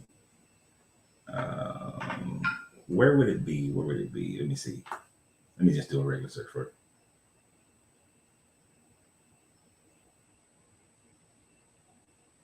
Okay, he still got it. Oh man, is that him? Let me make sure. I know he's added a bunch of things to it, so.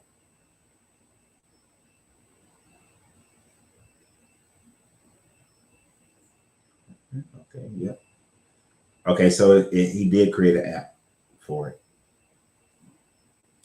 So it's called My Day Wheel. MyDaywheel.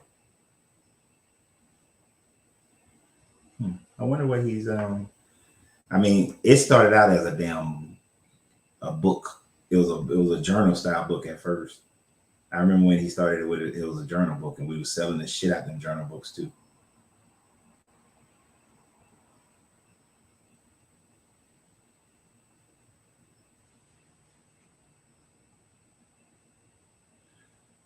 And if he probably still has a financial piece to it,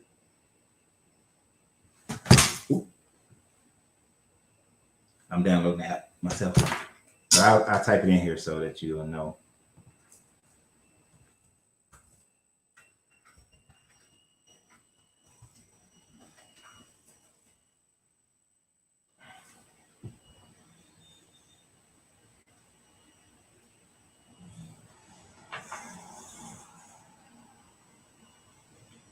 I wonder if my username is still in here.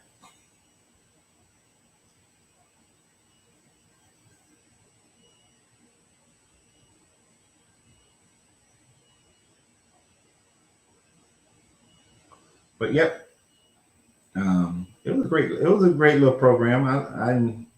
It helped me see some stuff. Yep, it says my username still exists. I don't know what the hell that password would be.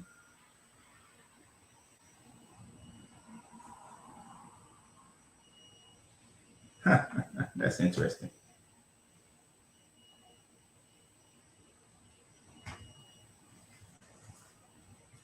I didn't play any of that COVID shit, man. When I tell you I was angry. I wanted someone to say you need to put on a mask for a year.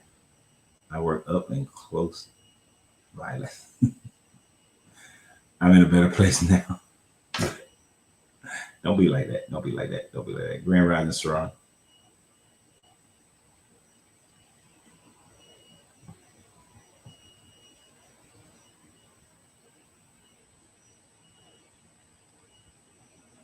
Yep. Now I know some people who got in trouble. They was, taking that money, buying jewelry and all that kind of stuff. And I was like, y'all stupid. Why would you do that? Use the money for what it's purpose for. There was plenty of money that you could have paid yourself with in your lifestyle and lived your lifestyle off of it. You didn't have to go, oh, I'm gonna go get me some cars and go get all this stuff. Yeah.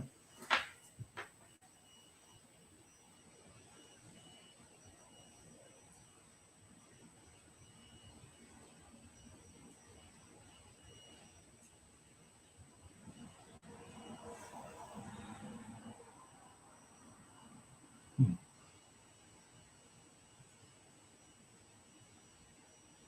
Oh shit! If it's that email, I don't have access to that one no more. But yeah, Day Will was a good program. The guy who made it, he's one of the smartest people I've ever met, bar none. One of the smartest people I've ever met. Very smart. Give away too much information though. Thank you for the Happy Veterans Day. I was looking like a train. I was a Marine. I'm a Marine, not a soldier. Marine Corps. Yep. Angelina want to throw that picture up there. I see what you're doing. I got you. I see how you're trying to be.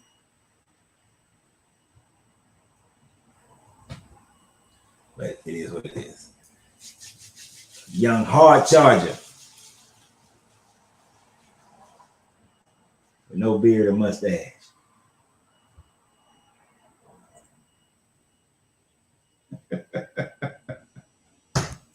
All right.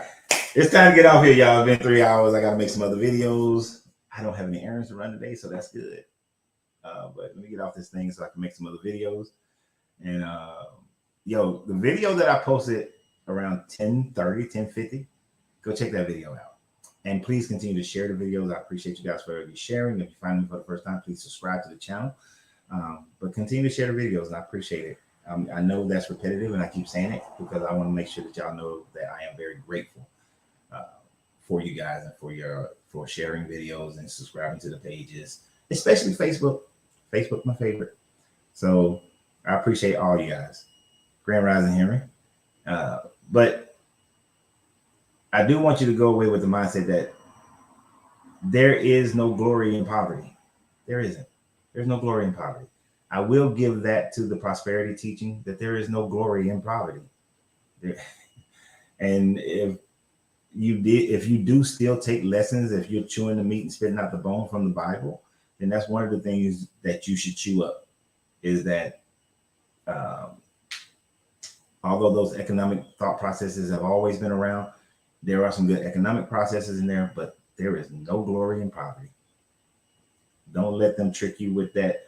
The first shall be last and the last shall be first, because people would automatically take that to mean rich, to mean wealth, and it ain't got shit to do with wealth. Nothing to do with wealth. But that story of the talents, the one who turned that 5 goals into 10, and the one who just hid the money, the one who turned the 5 to 10 is the one who got the money from the other person. So those that have will continue to get. Those that have not will continue to have it taken away. So don't blame the government. Don't blame systems. I know some of us, there are systems in place to block us from achieving. That just means your ass got to work harder and have patience to get it done. So let that be it. And for those of us who are outside the Bible, then there are plenty of ways. There's no righteousness in poverty in any realm of spirituality or non-spirituality. There's just no righteousness in poverty. You can be a great person, don't get me wrong, but there's no righteousness in poverty. Shit. And if you're wealthy, you can help more people. That part. If you're a person who want to help people, make some money, because then you can. If you like my show Billions, I love that show Billions. The girl with the bald head, she realized that in order to affect worldwide change, she had to, her number went from 100 million to 1 billion, because then she can affect world change and helping people. The Taylor Mason Foundation, yes, sir. Taylor Mason, that's the character name. So none of that bullshit. We ain't being broke. So we can, within the temple of learning, it's going to be the church of money. All right, this is the last thing I'm reading. Then I'm getting out of here. Somebody always trying to write something over here. Grand Rising Shell. I started watching you 3 weeks ago. My husband has been trying to tell me about religion for a long time. You have helped me understand what he has been trying to tell me. I know I've been told lies. I can't believe how brainwashed I was. Yeah, most of the time, most of us, we go through that process where we can't believe how we fell into it so deep. And I laugh because last Saturday when we was at this event, me and Angelina was at this event, and we would talk for a brief moment. We talked about how the husband can keep telling the wife something, and the wife can keep telling the husband something, and it just won't click because it's coming from the husband or the wife. But then that third person say something, it's like, you know what? Such and such told me that I need to go do this, that, and the third. And they right. And the husband or the wife is sitting there like, I've been telling your ass for months the same thing. But sometimes it takes that outside voice to make it click, because sometimes the people closest to you, you just can't get the message from them. But that's one thing that I was taught when I was trying to be, my goal was to be a motivational speaker, but my kids were too small for me to take that risk. There can be 10,000 people in a room, and 9,000 may want to listen to that person, but there's 1,000 that will only listen to you. So just focus on your 1,000. So yeah, I appreciate you, Shell, and I look forward to hearing more about your growth as you continue on your journey. So y'all have a great day. Remember, always you got to free yourself to be yourself, because your greatness is non-negotiable. Good journey, good vibrations. And I'm out. And I'm hungry.